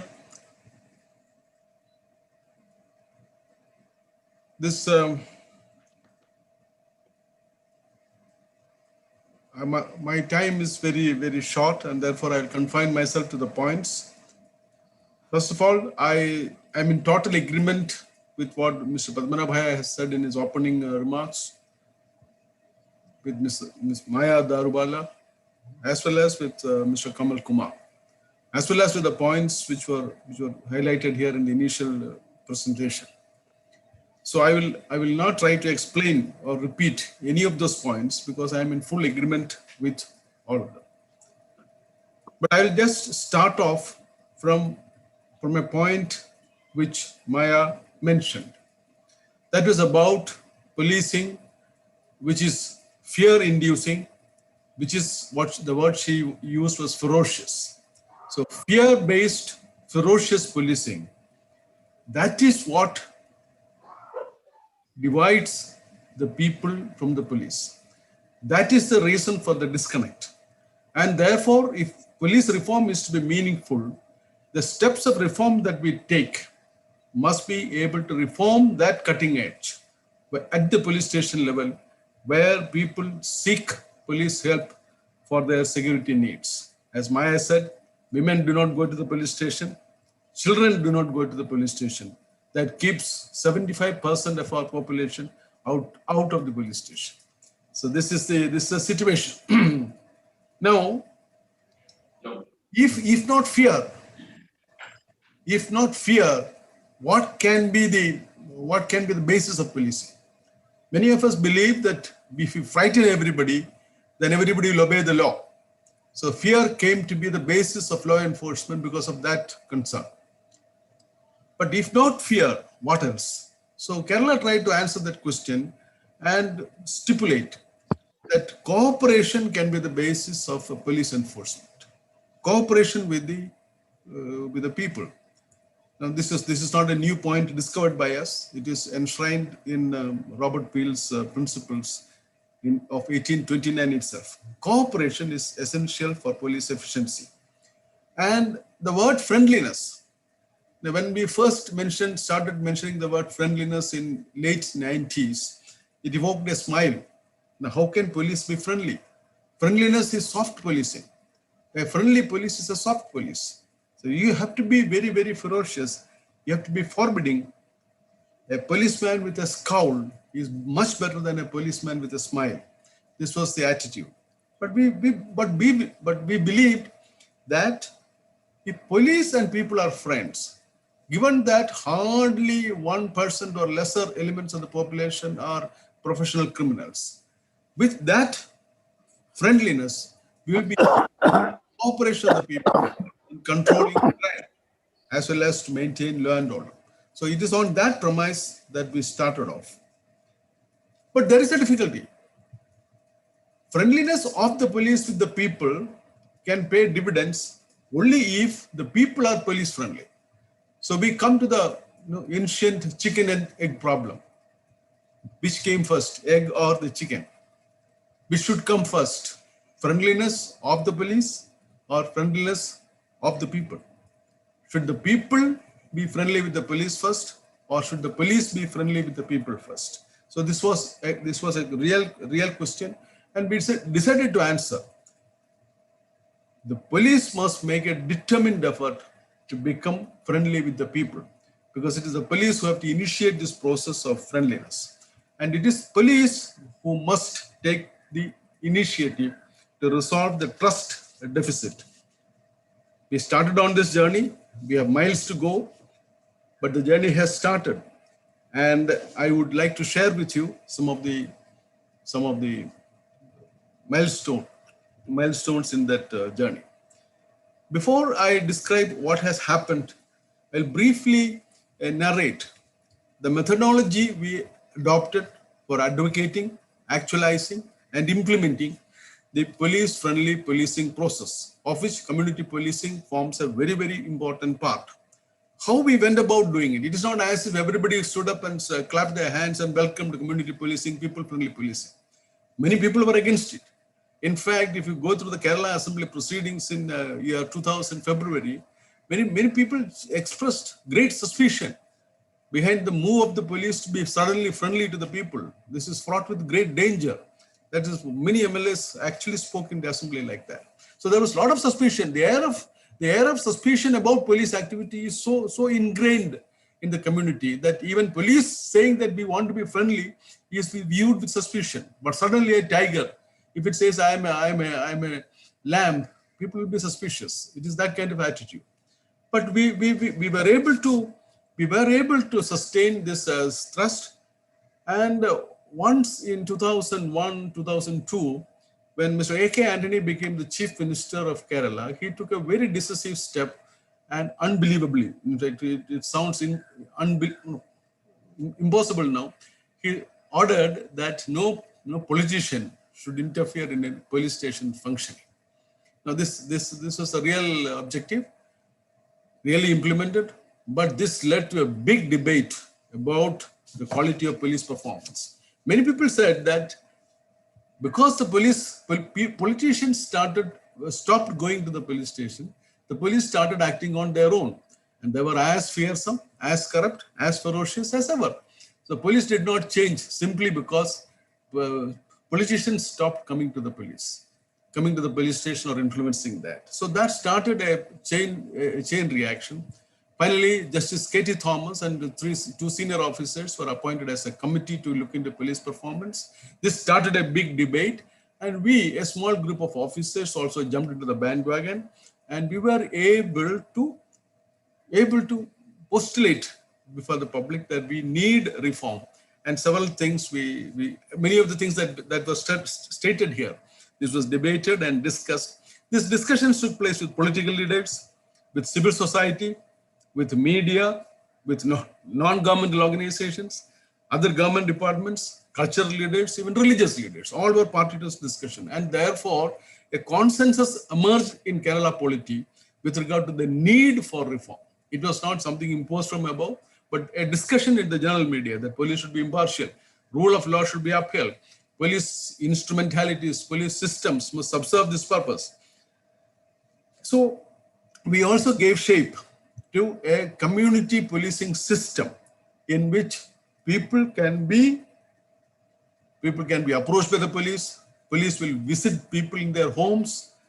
People can go to the police station. People's committees will be formed. These committees will debate security priorities, and police will implement those security priorities. Such systems we thought of.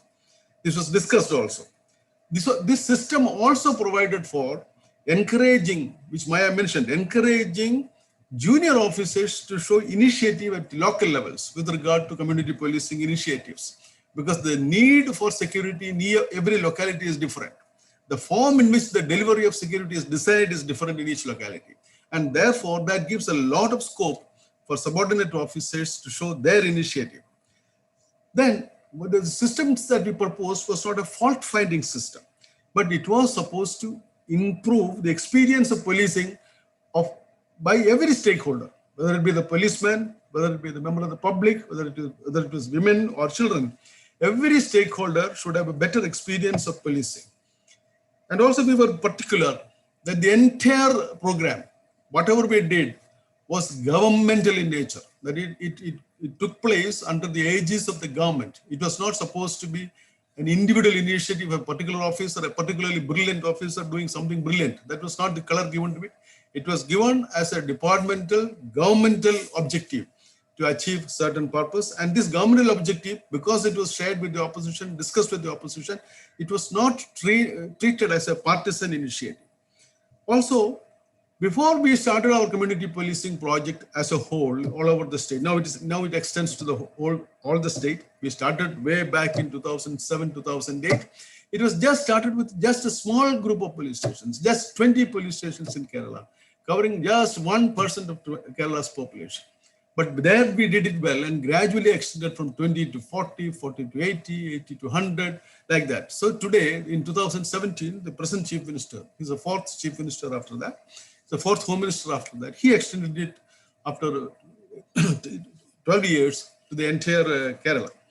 So this is not only that, as Mr. Padmanabhaya sir kindly mentioned, even the associated laws of Kerala were changed to accommodate community policing. Community policing was made a statutory thing.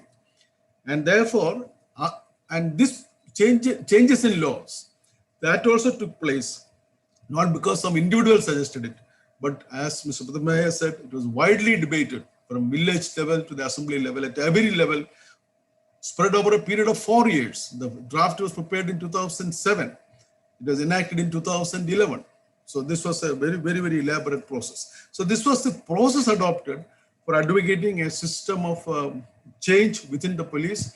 It was aimed at changing the experience of the public, the citizen, the women, the children at the police station level. I will now I will now briefly mention what all things that we have done in the course of these 15 or 20 years, half of which I've been out of service, but I'm happy that things are even now going on. So first of all, our stress was getting the cooperation of the community in prevention of crime, as well as in instilling a sense of security. As Mr. Padmanabhaya said, fear of crime. Fear of crime, fighting fear of crime, fighting insecurity, addressing traffic safety, drug abuse, problems of children, insecurity in school neighborhoods, domestic violence, rehabilitation of victims of crime, security of women. All this was the purpose of the community policing initiative, because these are all needs of the public at every level. And therefore, when we cooperate with them, ask them to suggest remedial measures, they are enthusiastic, because these are problems which affect them daily, every day, in intense manner. These are actual problems. Second thing was our approach that policemen should not be strangers to the community. Many people think it will be very, very, very basic thing. But we must know that in large parts of India, policemen are deliberately made strangers to the community. For example, in Mr. Rai's UP, you are not allowed even to work in your own district. But in Kerala, policemen are allowed to work in their own, in a place where their homes are situated. So why should policemen be taken away from their homes and asked to work in distant places among strangers? So this is a fundamental question. In England, in New York, in any other modern democracy, policemen belong to the localities where they serve. They are part of the community. But however, in India, because of our colonial tradition, we somehow insist that policemen should belong to areas as distant from the people. So policemen should not be strangers to the community, because policing and development of trust in policing depends upon mutual knowledge and mutual trust. This will come only if policemen are not strangers. Then again, we did not invent any new system for community policing. We just modified the existing beat patrolling system. The notable change that we made was that whereas in normal beat patrolling, one day one policeman goes on a beat, next day some other policeman goes on a beat. We simply changed it to say that if a beat is there, that beat area will be served by one policeman over a period of 2 or 3 years. So that at the end of 6 months, he will know everybody in the beat. Also, we insisted that the policeman who goes on the beat, he should not merely walk on the streets. He should also go and visit people in their houses.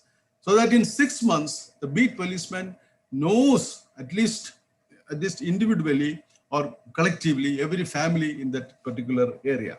So this is very important for building up trust and mutual familiarity, so that they feel free to confide things in the policeman or approach the policeman whenever they are in trouble. So this is one thing. Then again, the priorities of police activity in a particular area, it is not decided by the DGP of the state, the superintendent of police of the district, or even by the SHO. The priority is identified by the community policing liaison committee for every police station, where they identify major problems in this area. And these are the things which we should take up with police help. And police should help us in doing this. So these identified activities, identified priorities are implemented under police supervision and police help by the people through various methodologies. Now, some of the activities included within the scope of community policing were identification of strangers and new residents in the area, patrolling in a crime prevalent areas, ensuring the safety of senior citizens. Kerala has got a 15% senior citizen population, major problem. Prevention of juvenile delinquency, establishment of counseling centers for family problems, alcoholism, etc. Road safety and better traffic control, safe and healthy environment around schools, educational institutions, creating awareness among women weaker sections on their legal rights, disaster management, first aid, epidemic control, anti-narcotic action plans, vigilance against cyber crimes, financial crimes. These are new types of crimes, but people do not know how to protect themselves. Implementation of security plans like camera systems. Now today there are almost 1 million cameras are there in Kerala. When we started, there was not even one. So security plans like camera system, alert system, done by the local community itself. Defense of environment, environmental crimes, mobilizing community against things like pollution, noise pollution, air pollution, water pollution, etc. Support for victims. These are the kind of activities which we take up in community policing. You will also notice that most of these activities are outside the pale of force-based, fear-inducing, ferocious policing. Question on prioritization. Policing can achieve any of these things which I have listed out. And another thing we stressed was harnessing technology for neighborhood security. We also, community policing in Kerala has branched off to cyberspace also. Because Kerala has now started a unique project because so many crimes are committed in cyberspace. And conventional policing is absolutely fails. There is you cannot wield a lathi in cyberspace. So, nor can you fire a gun in cyberspace. So conventional police fails in preventing crimes in cyberspace. So we have now formed, after I retired, some police officers have taken the initiative and they have formed what is known as a cyber dome. It is a community policing by netizens who notice crime in cyberspace and report it to the police, and therefore proactive policing action is done to prevent fraudulent and criminal activity in cyberspace itself. And generally what we found was that the entire process of community policing initiative of moving with the people, of being police friendly, being people friendly, has helped policemen to change their perspective, to improve their own self-perception. The community policing initiative had highly positive effects on the personalities of policemen and their professional abilities, because it has resulted in greater self-esteem, reduction of stress, and probably lesser workload because of as a result of community policing.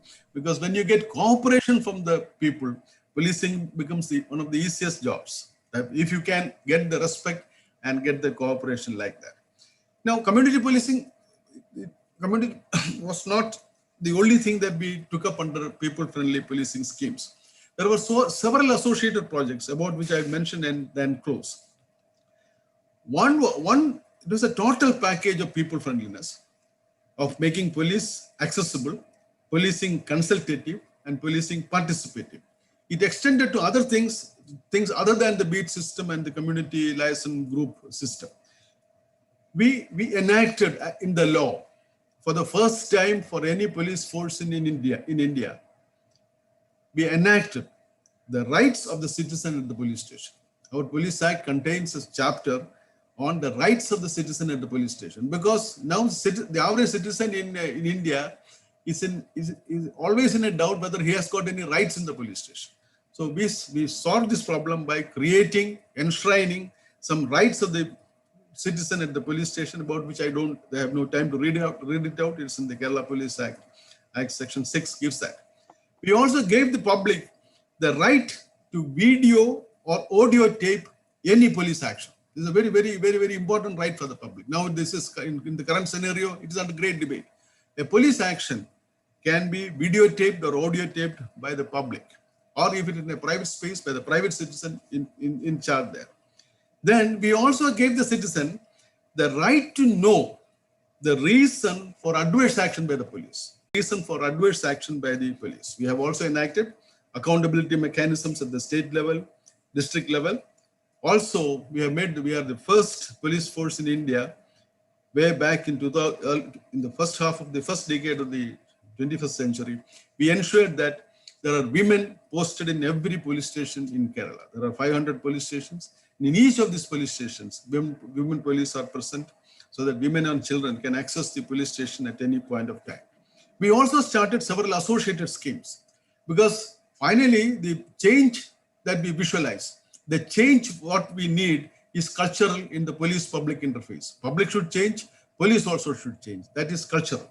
And therefore, culture change can come only if we concentrate on the children. So we started three significant initiatives. One is a student police cadet scheme, about which we can discuss for another 1 hour if you want. But I just mentioned it's a personality development scheme. It is not a group of students doing police work. It's a scheme run by the police for improving the civic sense and civic responsibility of students. It is now adopted nationally. Government of India has adopted it nationally, and the present Home Minister unveiled the national model 2 years back. So it's a student police cadet scheme. Now in Kerala, there are 2 lakh children enrolled under the scheme, and it's a great boost for police public image. We also have school protection groups. Now almost 5,000 school protection groups are there in Kerala, all over Kerala. That is, schools need protection from narcotics, from drugs, from traffic safety, from obscene publications, so many things. Schools need protection. And therefore, this protection is given by the community around the school, mobilized by the sub-inspector, and under his guidance and protection, the school protection group of the community protects the school from outside undesirable influences. We also started turning our regular police stations into child-friendly police stations. In the last 5 years, 85 police stations of Kerala have been made child-friendly. If a child does not feel friendly at a police station, there's no meaning in citizenship. A child should be able to approach a police station and being there. So we have made them child-friendly police stations. There is a lot of criticism saying that policing is not child's play. But now that initial criticism has gone. Now every MLA, every people's representative, they want their own police stations made child-friendly. It has become popular. The children going to police station is considered a great. Why should children go to the police station? Now, police station must be made a place where children feel at ease, where they can go and where they can represent their trouble. If a child who is molested, if a child who is astray, who cannot find his way back home, the first institution that he should think of is the police station, and he should be motivated to go there. We also had a very big coastal security vigilance thing dominated by fishermen, which is a great success, which is even now continuing.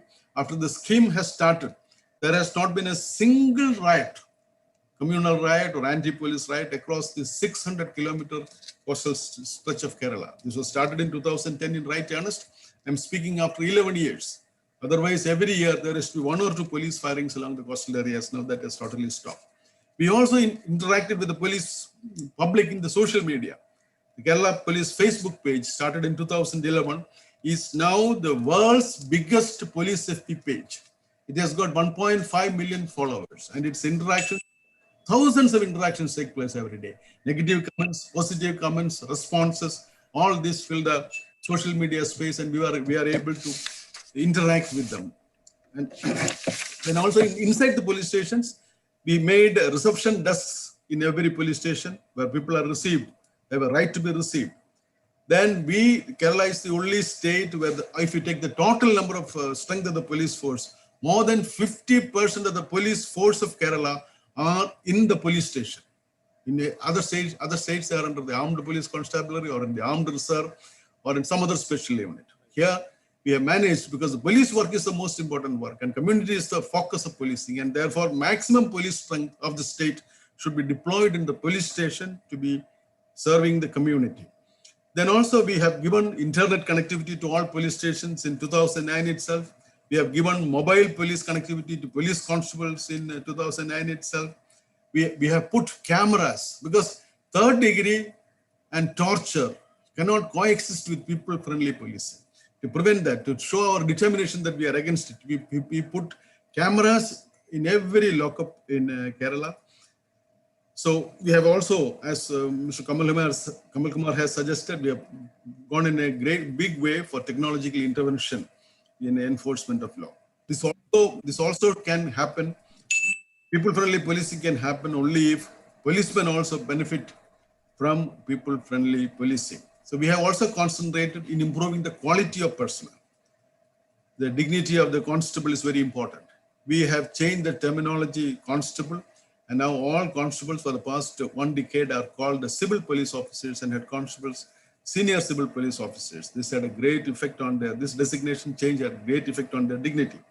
And also Kerala was the first state to give a scale of pay higher than the LDC to the constable. So 8-hour duty system, Mr. Kamal Kumar mentioned the constraints, duty hours. We have an 8-hour duty system.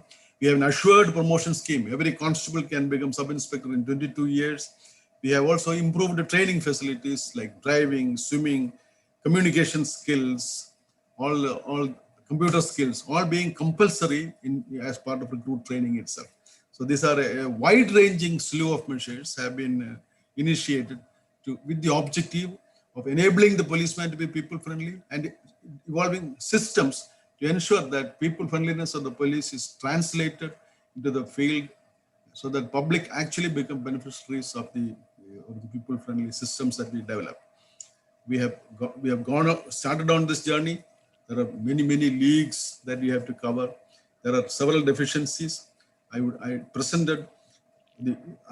just briefly mentioned the paths we have taken. Whether we ultimately succeed or not, only time will tell. But we are encouraged by the responses that we have received in this journey. Thank you very much. Thank you, Jacob Saab. It's a very nice presentation. I have 2 comments to make. One is we are running short of time. So I suggest to the FDR team that the time may be increased from 1:30 to 2 at least. No problem. Because there are 2 more speakers. That is one. The second thing is, Jacob Saab, I have a suggestion to you. Use your influence with the Chief Minister of. Please ask him to invite all the DGPs of the states in India in 2 batches. I mean, 30 or so would be a big one. Please ask them to come and spend about 4 or 5 days in Kerala as the state guests and let them see what is happening there. And if you include the chairman of the ASCII also in the team, I would be very happy to come and see what is happening there. I think you should do that kindly. Sir, several officers have come from the national. No, but officially, individuals coming is different system. Let him invite all the DGPs, in 2 batches to come over and see what is happening at the grassroots level, changes and all that. Now, may I invite Mr. Roy to make his presentation. I'm very sorry we have all eaten into your time, but I can't help it. So please go ahead. Mr. Roy is one of the very senior officers. His specialization, his specialty is on the communal situation and communal rights and all that, public disorder. So please, floor is yours. Am I audible? Yeah, please, you are. Can you hear me? Yeah, we can all Yes, hear yes, you. yes, Okay. right. Thank you, sir. Thank you. Uh, I think such a informed and distinguished panelists, they have covered almost all the areas of policing. Modern policing, I think it is fully covered, including my areas. My areas, as you know, it was recruitment and training. And exact topic which was given to me was recruitment and training that is necessary to meet the challenging expectations of the public. Just to facilitate myself, just to make my life easier, let me rephrase it. I would like to ask, does police meet challenges of the contemporary world successfully? Or do we recruit policemen for the modern times? Do we train police as per requirement of the modern times? I think I am sorry, both the areas which should have been the most important areas, most significant for policing, they are the most neglected. They are the least looked after. First, take the recruitment. Do we recruit people especially required for police, or we just go and give employment to people? You take a very simplified example. When you go to recruit certain army men, certain officers or jawans, you go to recruit 100, but you end up with say 30 or 40 because you found only 30, 40 suitable to your job. But when you go to, you are a member of a board or you are a solo recruiter and you go to recruit in a particular area, you have been given the task to recruit 100 constables and there are 101 candidates. It means that only one will be left and 100 you will recruit from the merit or whatever is the criteria. You recruit 100 and you come back. So you don't look special qualities, special requirements, special traits. Mostly, for example, in Uttar Pradesh, I can say, and I think Jacob will bear me out in Kerala also. When a chief minister says that he has given employment to 5,000 people, it means that he has given government services to 5,000 people. And it may be very unfortunate that in almost all the areas, recruitment is dwindling. You don't recruit for most of the positions which are required for a developing society, but you recruit most for police and army. This may be a very shocking statement, but police is one of the areas which is giving most employment in backward states like Uttar Pradesh. So recruitment has become just like just a tool to give employment to certain people. If the chief minister is impartial, if the chief minister is honest, it may be on the merit. If the chief minister is not honest, then it may be his desire to see more and more people recruited from his constituency, from his caste, from his community. So these things will go on. I personally feel that police recruitment should also be based on not only on the number of vacancies available, but strictly on the requirement of the organization. Somehow it is not being done. As Mr. Padmanabh Bhaiya in the initial comments, he has touched upon the system in the United Kingdom. I think that may be one of the models which we should think of adopting. Then we come to the training.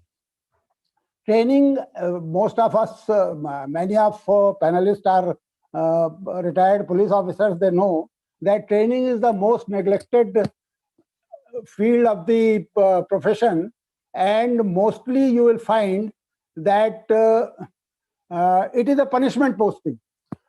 Personally, I feel that except for National Police Academy, which has some system of getting people on merit or getting people on their utility, most of the training institutions in the country are dumping grounds.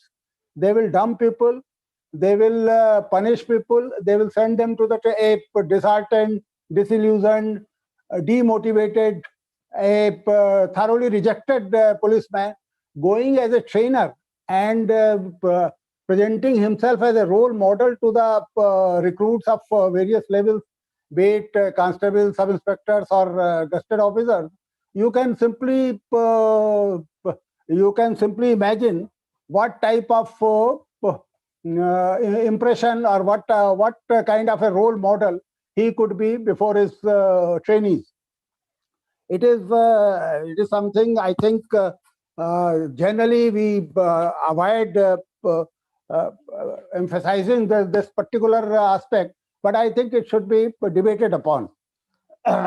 Recently, in fact, I think Ms. Maja and Mr. Padmanabhaiya both have mentioned the report by CSDS, and CSDS has given certain very disturbing realities. They have put very disturbing realities before us. We thought that increasing the educational level of policemen, say constable, initially when I joined the service, it was class 8, then it became matriculation, and in certain states now it is +2. Intermediate or higher secondary is the minimum qualification. But simply we will have to ask this question after reading certain findings of the CSDS report. Is it sufficient to raise the educational level only? CSDS report says that more you are educated, more you are convinced that third-degree methods are best forms of policing. So simply by raising the bar in the area of higher education, I don't think it is going to serve us. It is the basic, unless we identify certain basic requirements for a good policeman, unless we say that these are the basic requirements which we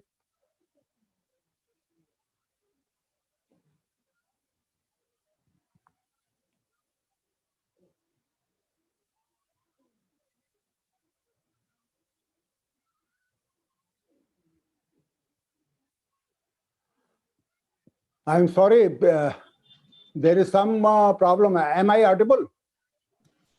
Yes, sir.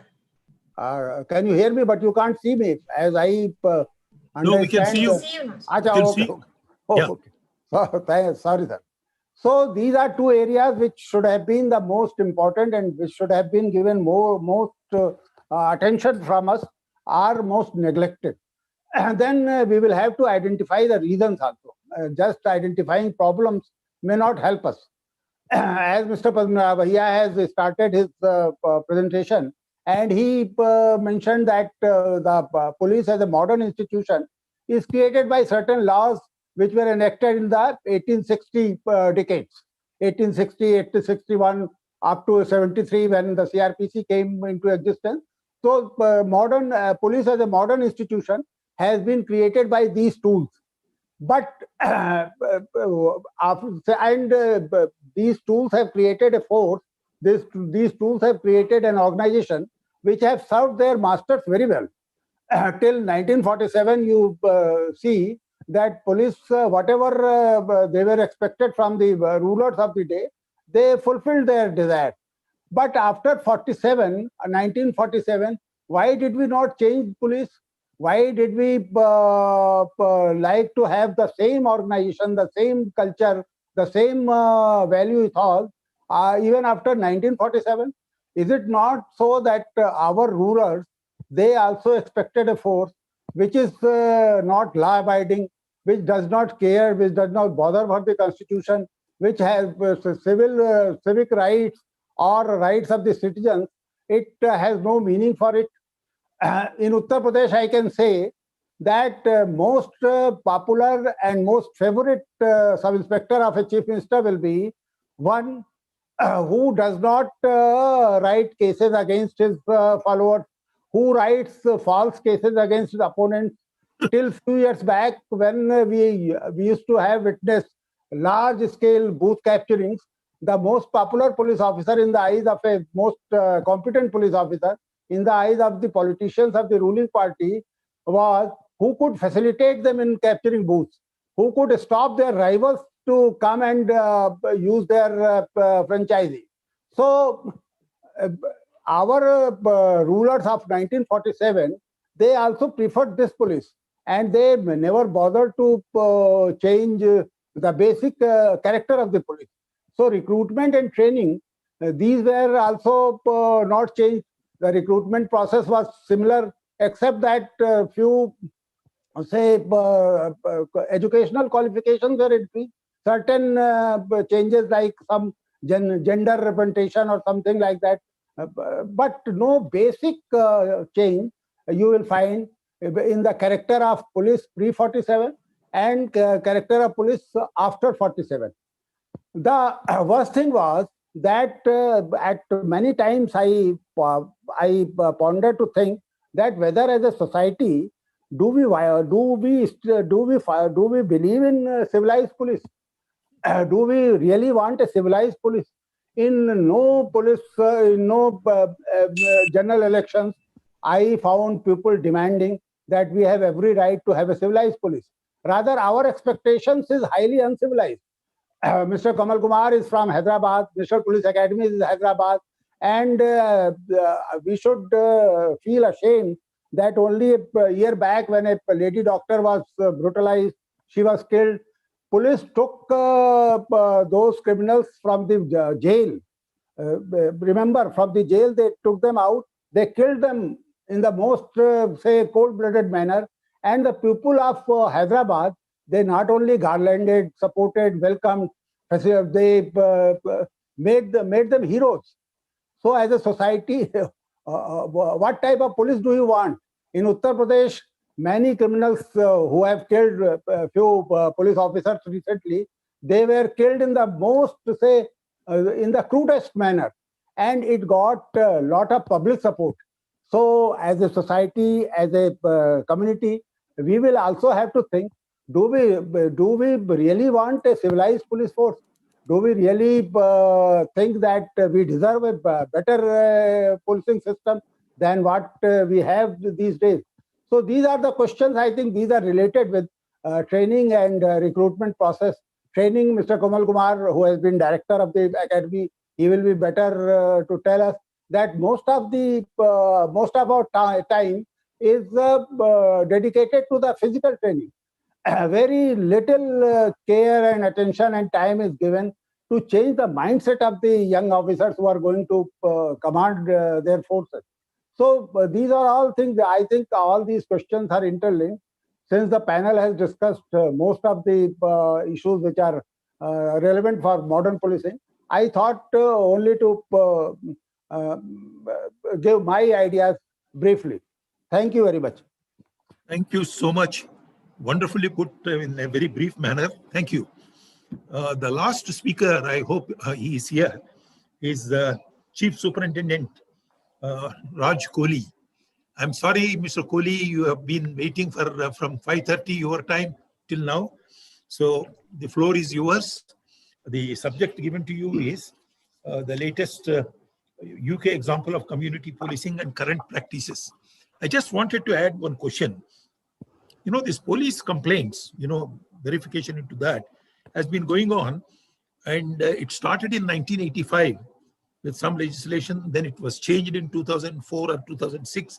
And now in 2018, you have established the Independent Office of Police Conduct. I just wanted to know, if you have the time, what do people feel about this latest body, this 2018 Independent Office of Police Conduct, and about its working? That you could add after your regular subject. Please, the floor is yours. Okay, thank you very much. You described Mr. Rai's presentation as wonderfully put and brief. Mine will be brief, but I'm not sure it'll be as wonderfully put. So the question is sort of the reforms and what does community-based policing in the United Kingdom look like? Now, from the very beginning, I make no comment on Indian policing. So anything I say is merely observational.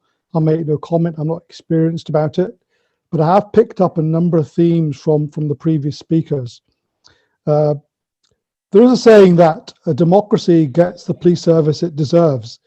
And actually, Mr. Rai's point about, does society in India want a civil police service? I think is possibly the best question that's been asked today.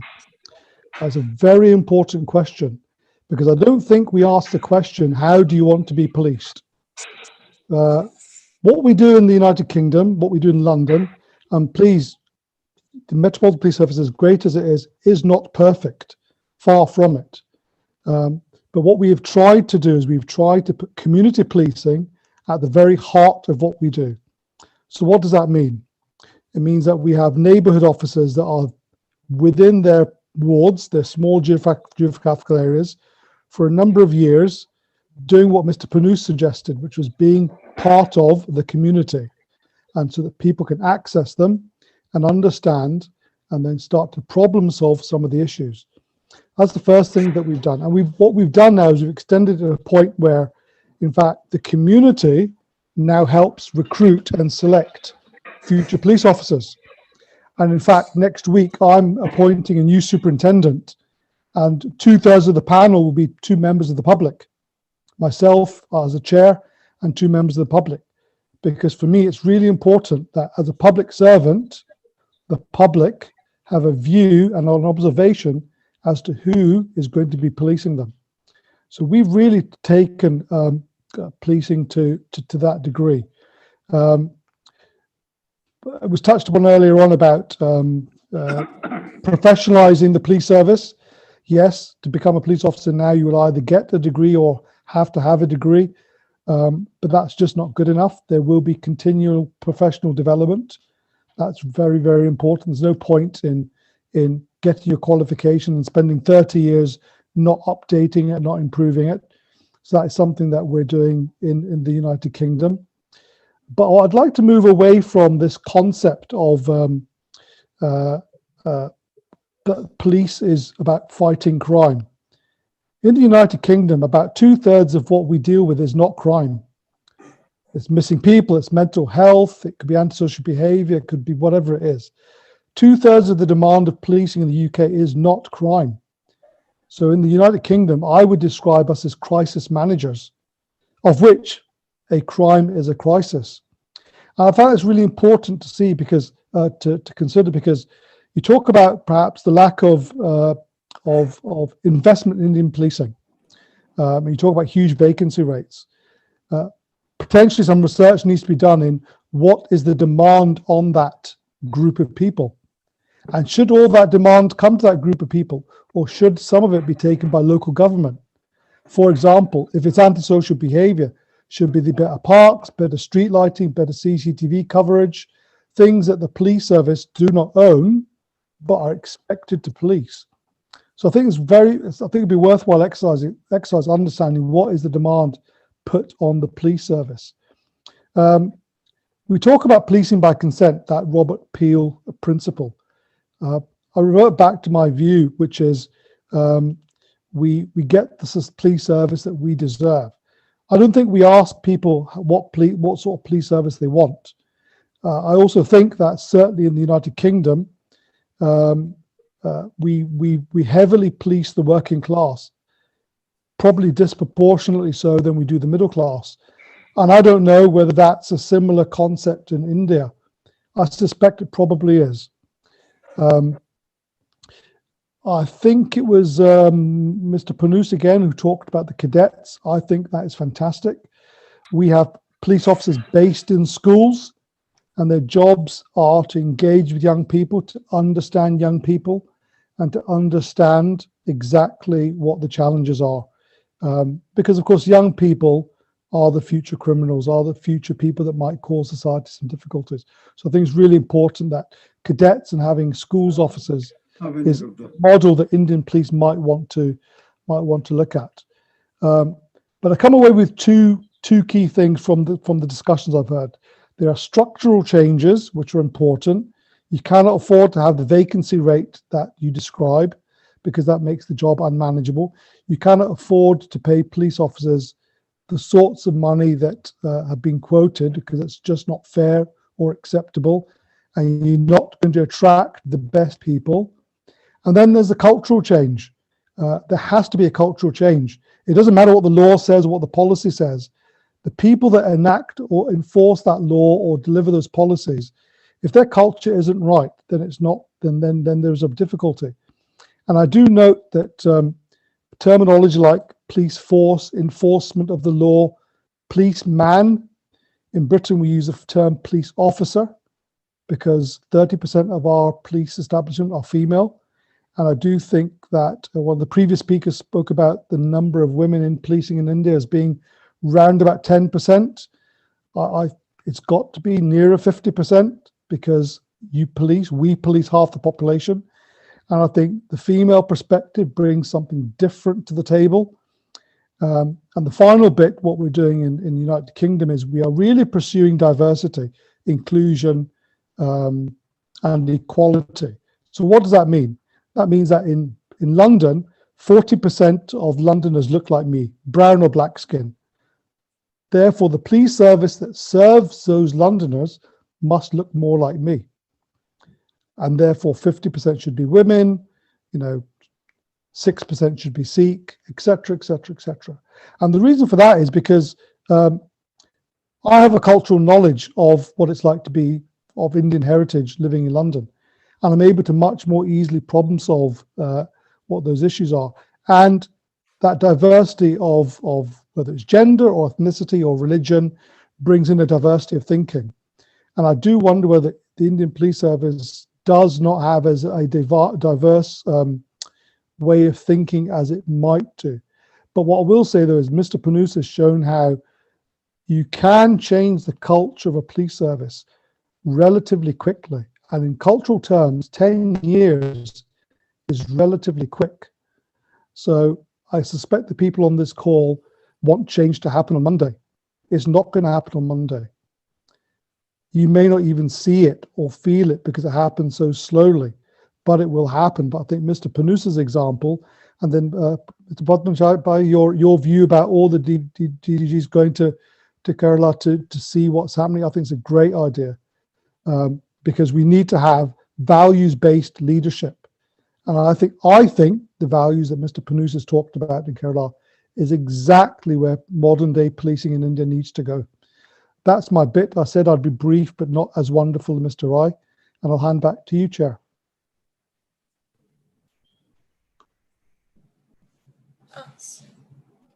Thank you, Superintendent Raj Kohli. You brought a new perspective about policing. Your examples which you have given about selection of the superintendent, which you are going to do, involving the people. And crime is only one part, crime control is only one part of the policing, really. I mean, it is being part of the problem solving for the people. And your question, what sort of policing do we really want? And the diversity in the police force, with the gender, 50% women and 40% black men, this one is great. Change the culture of policing to value-based policing. These are extremely valid points you have made. And I think we would benefit from your experience there. Thank you very much for participating. Thank you.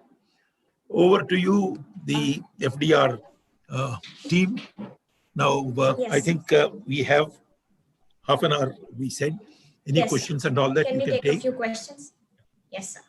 Thank you, sir. So we'd like to start this off with a question to you, sir.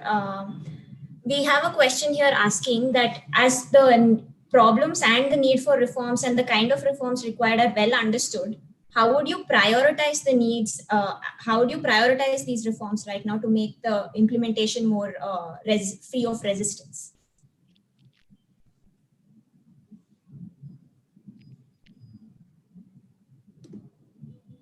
Sir, you're on mute. We can't hear you. Unmute. Yeah. Yes. Let me answer your question in this way. A lot of things can be done by the police themselves. I would take what Kamal Kumar has said, all those problems about housing, about promotions, about posts not being filled, about money not being spent. These are all within the competence of the police department itself. Who told them not to fill the vacancies which are sanctioned? Who told them not to spend the modernization funds? Who told them not to spend the training programs? This one also, training budget also, 11% of the budget has not been spent last year. Now, there is a lot of variation from state to state in the training budget. He said 1.1 average, but that is not true. In case of Delhi, it is 2.8 or some such thing. So a lot of these things, are within the competence of the top police, this one, they can be done. If they do, if they become people friendly, as somebody has said, leave the political argument aside. If nobody would tell police that you should not be people friendly, people friendliness has two things. One is not only in control of crime, but in getting intelligence. Intelligence is very important. Without people's cooperation, you can't do anything. So I think the basic one is you start with these things. If there is a cultural change, I think slowly you would get rid of the political people come only in transfers, in your transfers also at the high level. And let me give one example. In UP, there was a case, the CM used to directly transfer the station house officer. That means the SI. When I was Home Secretary, this is what used to happen. Mr. Rai would confirm. But today it is not so. I mean, they might transfer the Deputy Superintendent of Police and Superintendent of Police at a higher level, but not that. So I think the change would come, So I think we should do that. Thank you.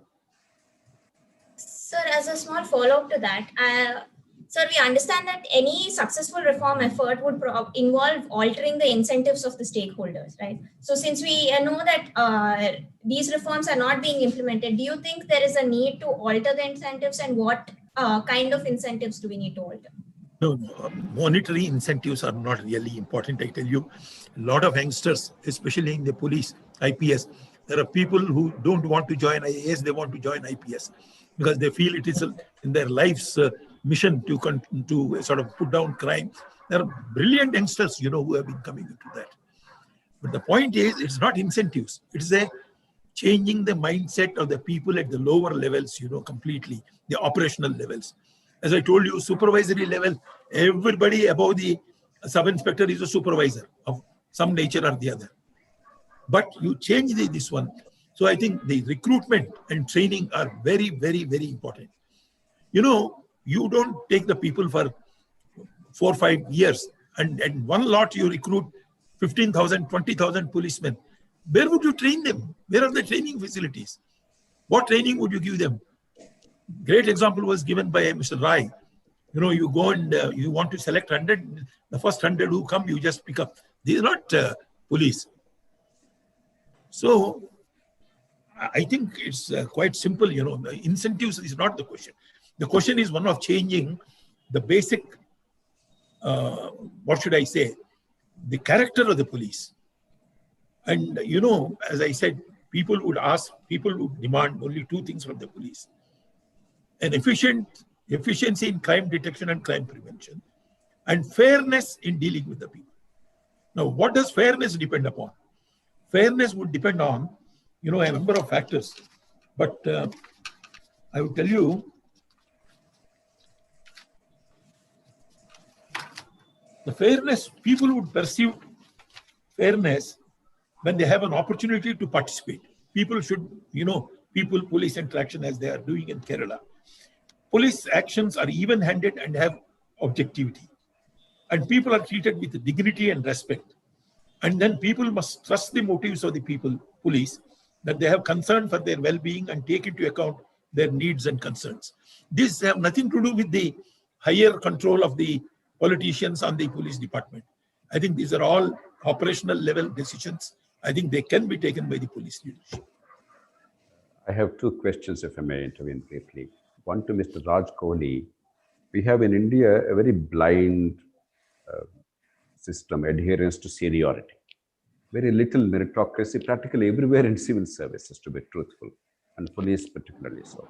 So how do we institutionalize a reward-based system? And one to Mr. Jacob Panos, what you've done is remarkable. It's a very thrilling story. You don't have to go far. If only we imitate what Kerala is doing in the rest of India, as Mr. Padmanabhan has said, I think we are on our way to significant change. How did you get a political buy-in? Why did the politicians think it is worthwhile to do it? That fairness is actually in their interest, and B, that there is a public demand and therefore potentially vote. I mean, it's amazing that in Kerala you could do it. Shri Raj Kohli first. Dr. Narayan, it's a great question. So first and foremost, so the question was, what should be the priority for reforms? So rewind slightly. I personally think that each district should have real and clear community oversight via an independent advisory group that sits with the chief officer of that area to understand what the issues are and give that clear oversight. In terms of reward and recognition, it's rarely about financial reward. Financial reward is good, but actually, rewarding people or recognizing with some sort of medal, some sort of commendation, having a big ceremony where they've done some great policing that have benefited the public. I'm not cited what goes on in India. All I know is that in where I work, reward and recognition is very clear. We're asking people to do 10, 11, 12 hours a day. They do some brilliant work. The current commentary around Indian policing is one of negativity. That's a shame, because I am sure there are many, many examples of brilliant police work, but that's not really recognized. That bit needs to be recognized as much as the negative aspects of policing. And for the record, UK policing is far from perfect. So I don't want to be sitting here thinking or implying that we have all the answers. And there was a question about the Independent Office for Police Conduct, what the public think about the IOPC. Unfortunately, the publics don't trust the IOPC, even though it's independent. And that is a difficulty we find ourselves in. But they are truly independent. But the public still don't trust that aspect of getting what they feel is procedural justice, where they think they've been wronged by the police service. So a slightly longer answer than the question you asked, Dr. Narayan, but a great question. Thank you.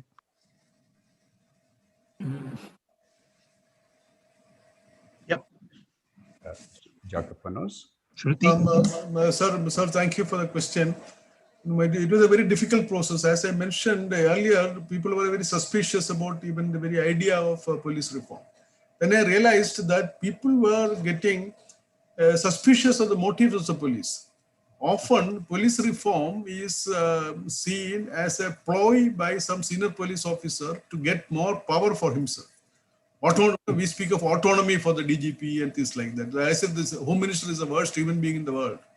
And therefore, the DGP is the purest specimen of human nobility. This is the kind of thing. They will resist it.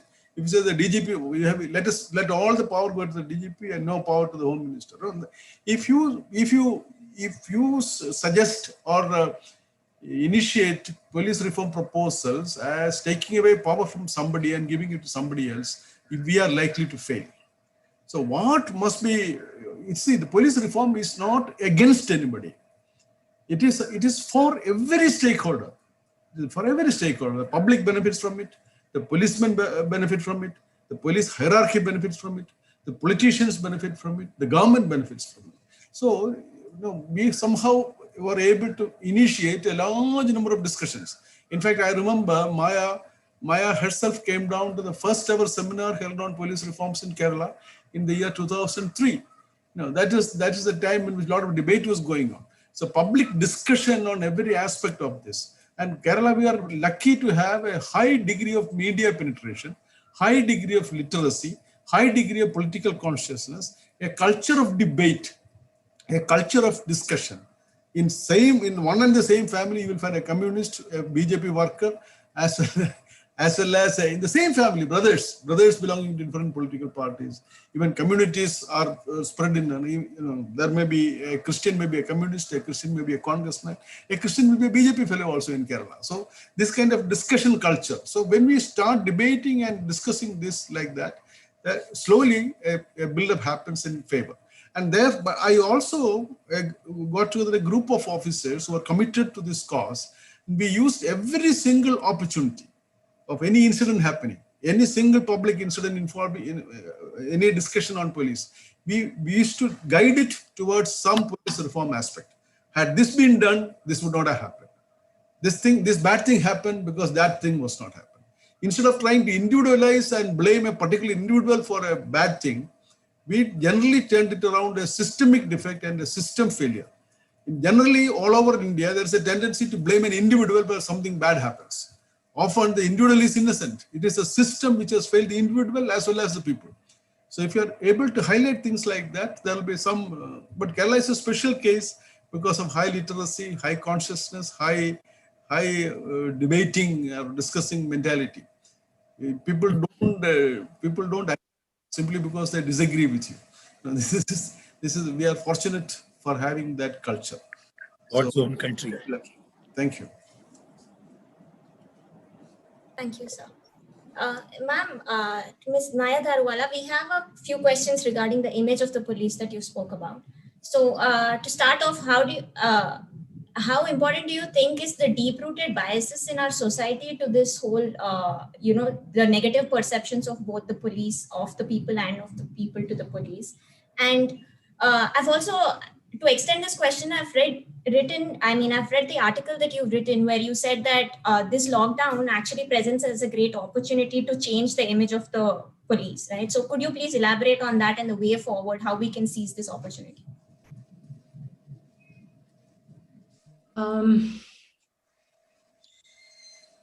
Yeah, the first part of your question was what was it about? I'm sorry. I was distracted with Summit. I apologize. No problem. So it was about the deep-rooted biases in our society that cause this public perception of the police or the police's perception of public. Yeah, yeah. And an addendum, just as an extension of that, Raj Kohli said it's also about what kind of police the society want. Does the society really want civilized police, particularly the vocal sections and the middle classes? It's not merely that the police are bad and people are good. So how do we confront this problem? Yeah, very often I hear police gentlemen saying at seminars, etc., well, we haven't been dropped from heaven. We just come from the society that we have, and therefore we reflect that society, and that is good enough. See, it's the good enough part that I worry about. We've talked about community policing, which is a phrase which I like. People-friendly policing is a word that is loaded with which people? Kerala people, Bihar people, UP people, Dalit people, which people? It's not a question of just people-friendly. It's being friendly, it's being upholding of the law, upholding of the constitution, upholding of the directions that we are supposed to be going in, seeing ourselves as a service. You can't say, I came to the police with biases, therefore I will continue to hold them for the next 35 years, especially the supervisory categories. And yes, it has everything to do with the way you are recruited, the way you get promoted, the way you are trained, what is the content of the training, what is the punishment given. When I say punishment, perhaps it's a harsh word and nobody likes it, but the accountability for actions. I am always amazed. I think these are all excuses for not doing what you don't have the courage to do because there is so much disincentive for doing the right thing. Presently, at least I can speak in North India and I can speak really across the country. But when you see Kerala is also the water raising all ships, and therefore there being a police that is leading the public in a way. It has taken the consent of the public. It is leading the public. But that is not to say that Bihar and UP could not do it. They could do it. I don't believe that the public in Bihar, UP, Rajasthan, Madhya Pradesh, Orissa, any place is steeped so deeply in bias that if you took a consensus, if you took the trouble to ask these people, if you took social audits of police and judicial functioning in a taluka, in a district, that you would find that there is no thirst for justice and no understanding of it. You might go, it might take longer, but the whole conversation itself would open up the door to going towards the police that we want. I don't believe that we need to be beaten into submission and therefore say that there is no crime, or we will tell you what your crime is, even if there is no crime. As we are doing with this poor child, Disha, whatever her name is. Where there is no crime, we are creating a crime because there is a political incentive to create that crime.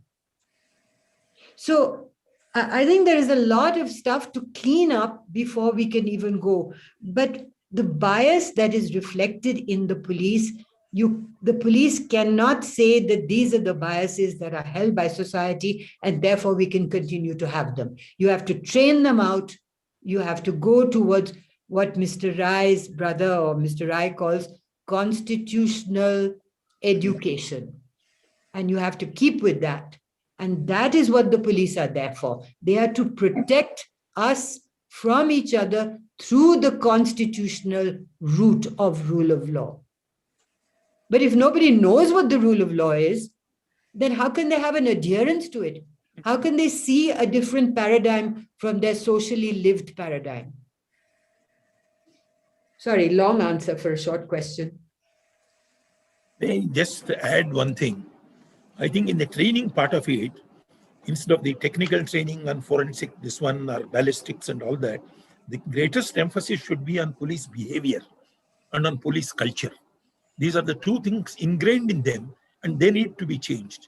And these have nothing, no political content here. I think this is what is required to be done. You know. That's a very, very good point. Technical things you can teach to almost anybody. Behavioral changes is key to all of this. Can I add one thing?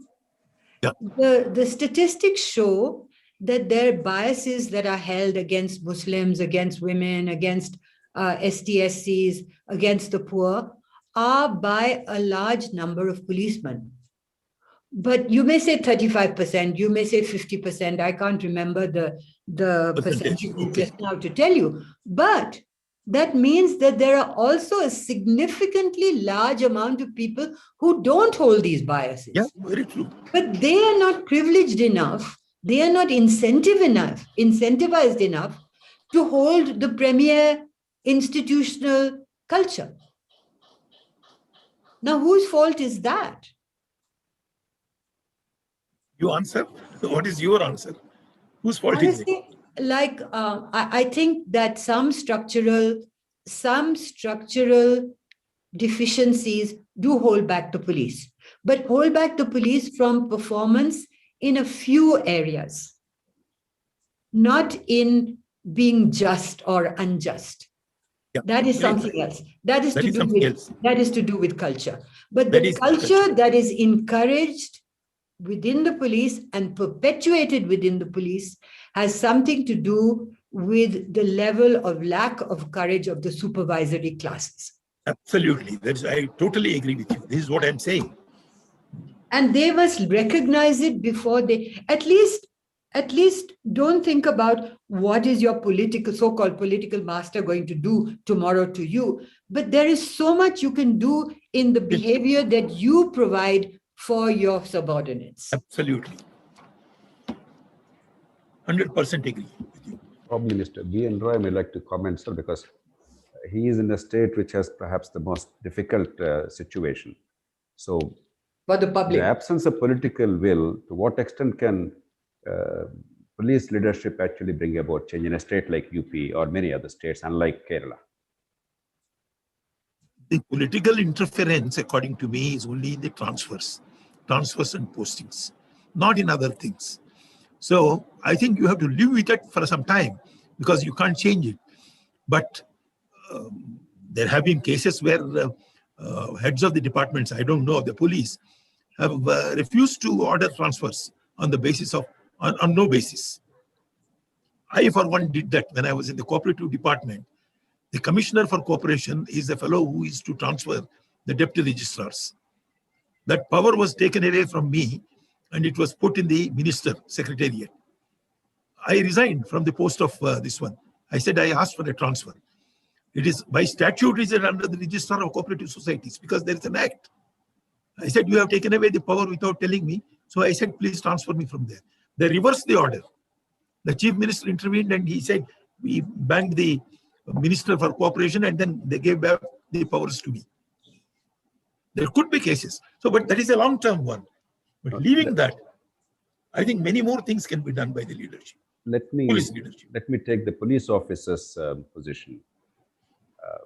My experience as a district magistrate, I could do pretty much what I felt was right, and there's very little political interference in transfers postings. Whereas my SP, an outstanding officer, a very upright officer, could not get a single SHO transferred in his own district without the clearance of the state capital. I think the burden, the pressure on the police is far greater than the rest of the civil administration. Because the whole political system has an insecurity complex, a belief that without police on their side, they cannot survive. I think there is a real problem for the police officers. We must also recognize that. You know, the pressures are there on everybody, whether it is police or bureaucracy or everywhere, the pressures are there. What was the DGP doing? If the DGP had been transferred 1 month, what would the next DGP do? Let him transfer four or five DGPs, you know, in a month's time. There would be a revolt among the people also. People would see through that. Why? In the election time, people have been removed. The DGPs have been removed in our Telugu states. They have been reinstated within a couple of months, you know, thereafter. There have been cases, you are fully aware of it. Some of the removals were not always justified. The Election Commission also has that's what I'm saying. That's what I'm saying. But Mr. They have been removed and they have been reinstated. I mean, the truth prevails ultimately. So I think some sacrifices have to be done, you know. You can't have wonderful this one, you know, I would go along with the politicians and I want to stick to my job. That is why Supreme Court has given you orders now for 2 years you should not be transferred. Not only to the DGPs, but even line functionaries at various places, including an SHO.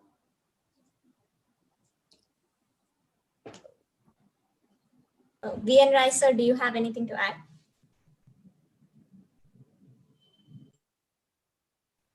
I think he's offline. It looks. Sir, please unmute yourself. He's muted, sir. Please unmute yourself. Is it, am I audible? Yes. Yeah. Am I audible? You're audible, yes. Okay. I think, sir, you were mentioning some very wonderful times, but these days times are a little difficult. When you were Union Home Secretary, there was a Chief Minister in Uttar Pradesh who used to claim that crime has been, crime has reduced to 30%, 40%, 50% every year.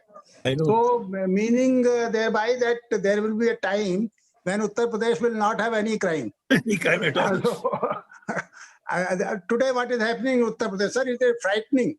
I think I should mention here that 25% criminals who are being caught, they are first shot in their legs. Bullets are shot in their legs, then only they are produced before a magistrate or before a judge. And our Chief Minister claims that this is the only way to control crime.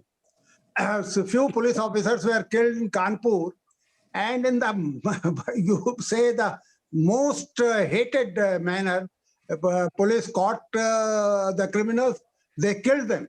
And an inquiry commission under a retired Supreme Court judge has been established, and as we were expecting, nothing happened. So you just cannot believe how difficult times we are living in. It is unless, since I spoke very briefly because I thought that all the aspects have been covered, unless the people themselves demand that we want a civilized police, we want a police which abides by law, which respects the constitution. Unless police themselves demand, I don't think there is much going to happen. After all, why did people of Hyderabad, they facilitated those policemen who brought criminals out of jail and killed them? So this is, in fact, our society respects those policemen who are brute, who use third-degree methods, who beat people. I have received many complaints when I was the Superintendent Police that your such and such sub-inspector is a thorough gentleman, and he does not deserve to be retained there. And I always used to joke that there are 100 history sheeters. Would you like that one of them be made the in charge of the police station? But this is the irony of fate. After all, let me, sir, only one sentence, that I personally feel that the saying that people deserve king, which people get the kings which they deserve, I will extend it. People get police which they deserve. As a society, do we not deserve this police? So these are some uncomfortable questions, and I think we must deal with these. Rai Sahab, I want to give you an example. The former Chief Justice of India recently has mentioned that it's foolish to go to a court because he himself said it would take years and nothing would happen. You would wash your dirty, you would wash your dirty linen there and all that. Now I'm answering your question: why the Hyderabad people have celebrated the police killing of those 4 people? Because they were at the end of their tether. They knew that if a normal this one takes place, it would never find justice. These chaps, on some excuse or the other, the cases would drag on for 10, 15 years. Ultimately, on some technical excuse, they would be out of this one. You know, technical excuse in the sense, you would remember the case of Assam High Court, where they have said CBI has no jurisdiction at all in the last 20 years in Assam, they said, because some notification issued in God's own, I mean, some 20 years ago was not a proper GR, you know, proper circular. So they said all the cases decided by the CBI are all without jurisdiction. Now, what type of an absurd these things? So people get fed up, you know, that is the reason. Not that they are encouraging this type of, this one all the time, you know. It is a turning point. Even the worm turns, they say, it's a turning point, you know. No, we have a difficult challenge, but I think there's no room for despair. I can understand in parts of the country it's frightening. But again, Mr. Jacob Panos gives us a fantastic sense of hope. After in our own country, if it would happen in one part of the country and the elected representatives found it worthwhile politically and in terms of their duty, I'm sure while it will not happen overnight, it's possible elsewhere too. That is the hope of this conference. Yes, Jacob has mentioned it has not happened over time. I mean, overnight. 2004 onwards, he has been talking. Now, the reform started with 1980, with the Police Commission report. It took 20 plus 11, 31 years for the Model Act, which was recommended in 1980, to take place. As Chief Superintendent Raj Kohli said, it will not happen by Monday. It will take maybe 10 years. Yeah, it won't happen by Monday. Pursue it. Any other questions? Yes, sir. In the interest of time, can we have one final question directed to Shri Kamal Kumar, sir?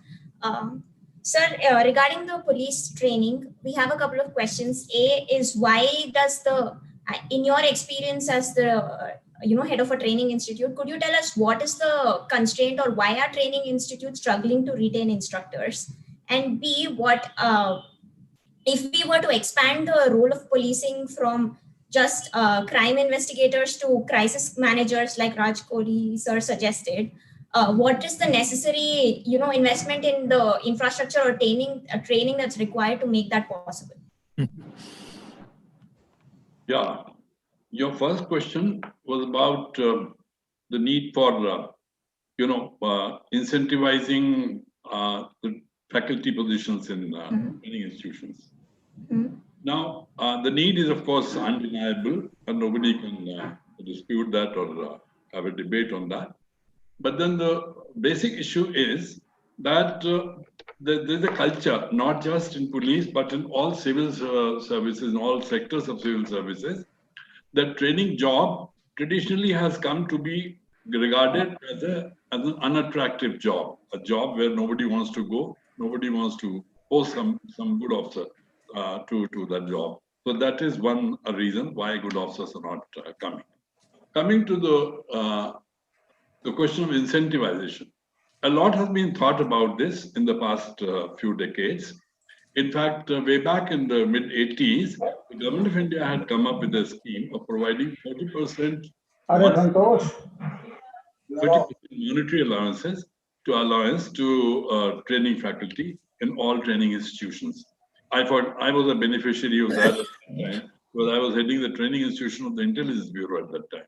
So, but then that didn't help, because again, it's not considered to be an attractive posting. Unlike in the armed forces, where it becomes a stepping stone for getting into positions of authority, the general's positions and so on. Here, it's considered to be something which is more or less a stigma, if I may so say so.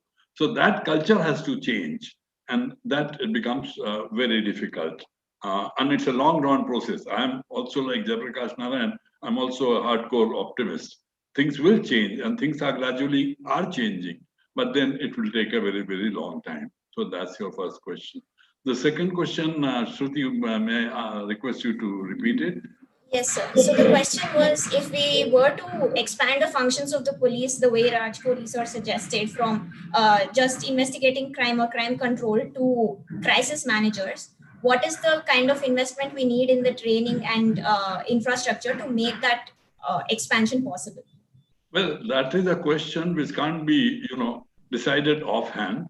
It will need a lot of thinking, a lot of, ideas will have to be explored and all that. You have to identify as to what kind of exactly what kind of training you want to give. If it's training in knowledge and skills alone, it's easier to identify the infrastructural requirements. But when it comes to training in attitudes, that is the third aspect of training, that becomes a very difficult area because, attitudinal training is not easy to impart. And there have been several methods people have experimented, some with no success at all, some with very little success, and that kind of thing. Like in the NPA, we introduced the system of case study method on attitudinal training.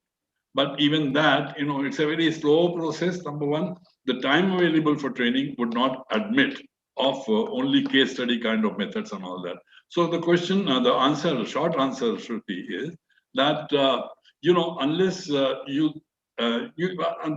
have to apply your mind very, very thoroughly to decide on the infrastructural resources needed for that kind of training. So that is that. But I would also like to, depart from this subject a little bit and clarify a little on some of the points which the chair, Mr. Padmanabhai, had mentioned. This is about the need for reform and the role of the police leadership. As I have been advocating, and Maya would bear me out, Jacob will also bear me out, I've been advocating that much of the reform can be initiated by the police leadership themselves.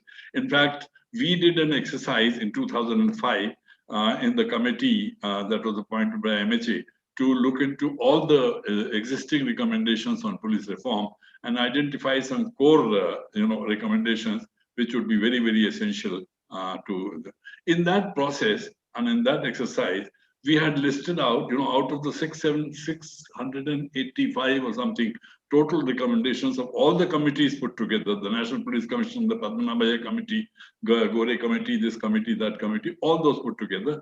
There were as many as about 300 recommendations which could be implemented by police leadership themselves. In things like why FIRs are not being registered. If there is pressure from police leadership, things can improve.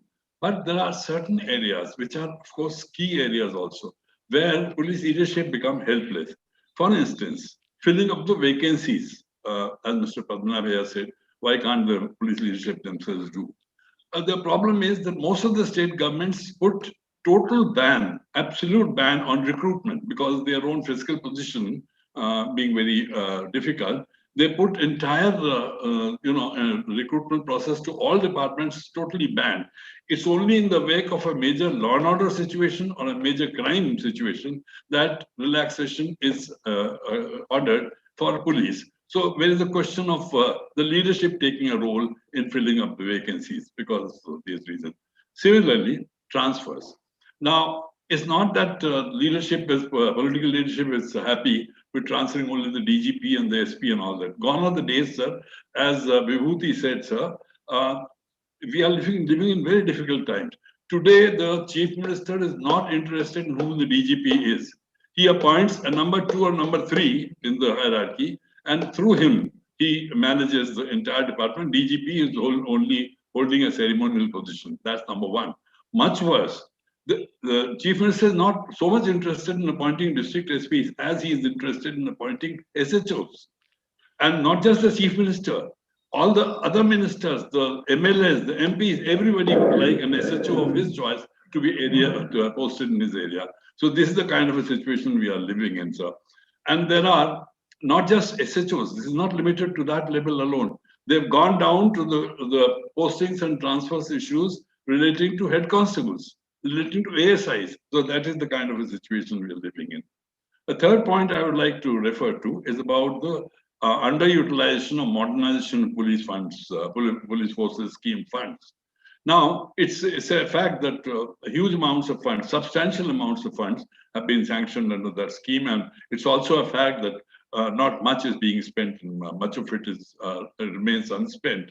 But then there are problems. Problems are that the scheme envisages that the central government will give you this much of money only if this percentage is sanctioned by the state government. So there is a state component and there is a central component. The state governments are not releasing their component, and therefore the central component is also not available to the police for this thing. Another thing is the rules are such that there is an empowered committee.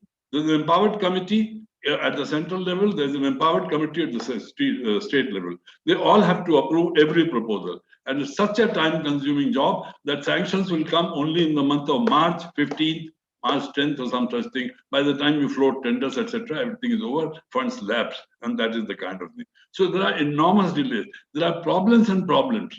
I'm not saying that police leadership can do nothing, but there are certain areas where police leadership can do a lot. There are certain areas where their hands are tied. So I thought I must set the record straight. Thank you.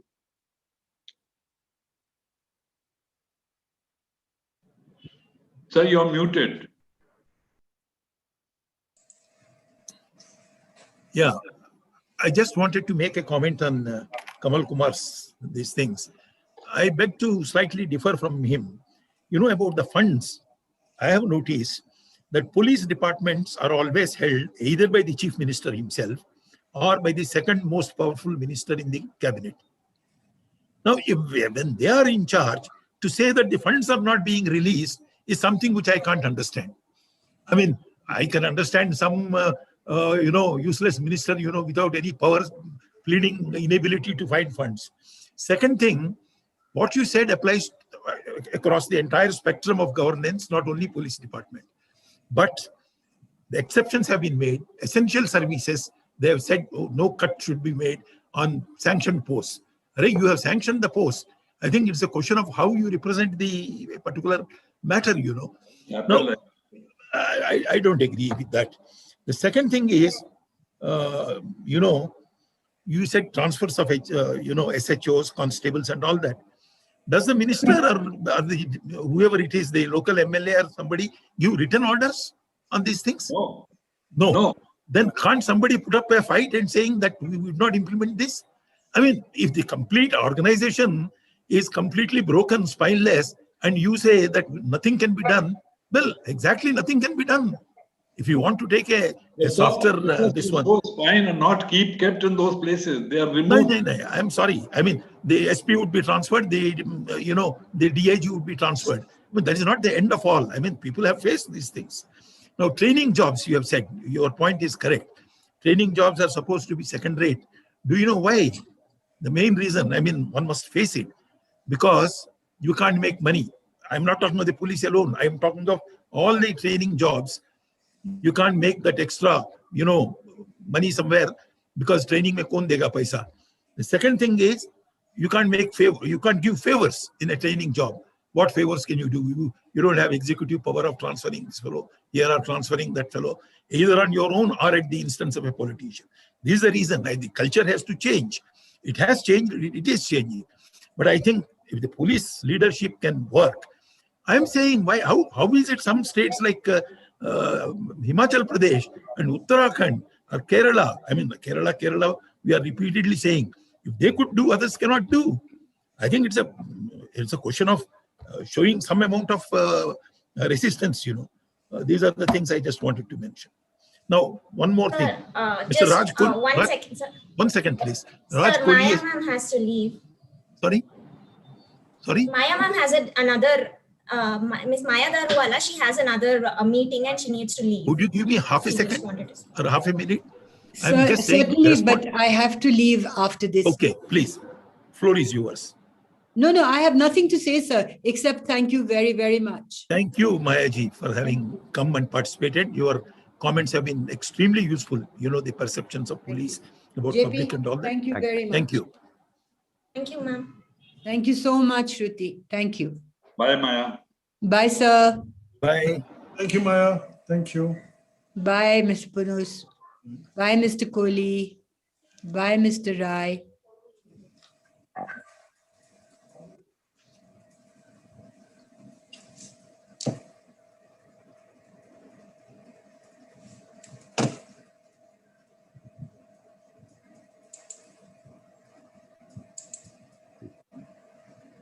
You asked somebody Yes, to respond. Padmanabha, sir. No, I have no comments. Please go ahead. The FDR team can take over. Sir, this has been a great session, sir. If you could just provide your concluding remarks. I'd like to thank all the participants and panelists for staying over time and providing your insights. So if you could just provide your concluding remarks, we'll end the session. I would suggest that Prakash Narayan ji should give the concluding remarks because we are a panel. We are a panel and he is the one who organized this. I don't know whether he has become wiser or he has become more cynical, after listening to some of us. But let him conclude whatever we have to say. I was only trying to react to what Captain Kohli has said, Senior Superintendent Kohli. He was talking about police act in UK as crisis managers, not only, and crime is one of the crises. I don't think we have reached that stage in India where we should worry saying the police, if they have to take over as crisis managers, what further training is required. I think this is futuristic. It would be 30 years hence. First, let them do the policing job, the crime and all those things. Then the crisis would come. England also has not happened in one day. They have been reforming their acts in the last 20 years. Every 5 years, that is what they have been doing. I've studied their system very well. But in India, it's a theoretical question right now. Over to you, Jai Prakash ji. Thank you, sir. I'll be brief. I have been a great beneficiary of this session, as I'm sure many viewers are. It is a reality check, how tough the task is. It's also very inspiring. Mr. Jacob Punus, it's remarkable the work you have done. Raj Kohli, how other democracies also struggled through it. It's not that one day they built the kind of systems they have in Britain or some other countries. But the central question, unless we as enlightened citizens start raising our voice and coming up with constructive and sensible solutions consistently, without any partisan intent, unless we take all these issues outside the prism of partisan politics, and be willing to discuss, debate, and be participants in change, praise the good changes, and resist the bad changes with good reasons. Unless that happens consistently, real change will not happen. I have actually great sympathy for the policemen who harbor under tremendous political and public pressure. I also have great sympathy for elected politicians because at the end of the day, they are terrified of fulfilling the demands, sometimes unreasonable demands in a desperately poor society. And the fear that if the police are given a legitimate role in a lawful manner, constitutional manner, there is a genuine fear in the minds of many politicians that they may lose control and public may blame them and their whole political futures may be at stake. So I think it's not a fight between heroes and villains. There are real challenges in a democracy. And I think the 3 states you mentioned, Kerala in particular, thanks to leadership of people like Jacob Punus, and states like Himachal Pradesh and Uttarakhand, they showed us the way. I'm sure while it takes time, the rest of the country can follow. It's a terrific roadmap, very inspiring session. And thank you, Mr. Raj Kohli. You woke up so early in the morning and you gave us your time generously. These are 2 worlds apart, what the UK is in democratic evolution and what we are. But you have been very patient and sympathetic and understanding of our plight as a country of your own origin. And I hope that one day, maybe 25 years later, if not today, we will be able to aspire to the goals that you are today accomplishing. Thank you very much for a wonderful session. And we will, I promise you, we will follow it up. It's not merely a talking shop. We will follow it up and we need the leadership from all of you, Mr. Kamal Kumar, Maya, who left us. She gave us a rich harvest of the poor perception of the police by the public. And that needs to be changed. There's no point blaming the policemen and believing that they are the villains. I completely refuse to do that. I believe they are genuinely in great difficulties. They're going through tremendous stress, and we have a duty to look at it as our collective problem and fight for change. And I hope we'll be successful in that. Thank you all. Thank you very much. Thank you. Thank you very much. And well done to Shruti and the team for organising this across many continents and thousands of miles. Excellent work, team. Thank you. Thank you. Thank you, sir. Shruti. for joining. Thank you, Shruti. Thank you very much. Thank you, sir. We are not seeing Shweta at all. Thank you, Chair. Thank you, Chair. Thank you, Thank sir. you. And thank you, the chair, Mr. Padmanabha. Thank you, sir. Worked for a lifetime in this field and is generously given his time and energy and insights. Thank you very much, sir. Be you, safe, sir. everyone. Take care. Thank you, Mr. Kamal Kumar. Thank you. Bye, Jacob. Bye. Bye. Bye, sir. Rai has left. Thanks to Rai. Bye. Bye, Shruti. Bye, sir. Good day, Mr. I would, Dr. Jayaprakash. Good day. Thank you, sir. thank you, sir. I would just like to inform all the participants that our next session is at 5 p.m. and it's about addressing the challenges of modern policing and is going to focus on improving forensic infrastructure, strengthening police communications and mobility, and minimizing the use of force in crowd control. We hope to see you there. Thank you. Shali. No. Thank you so much. And I would certainly read all these things.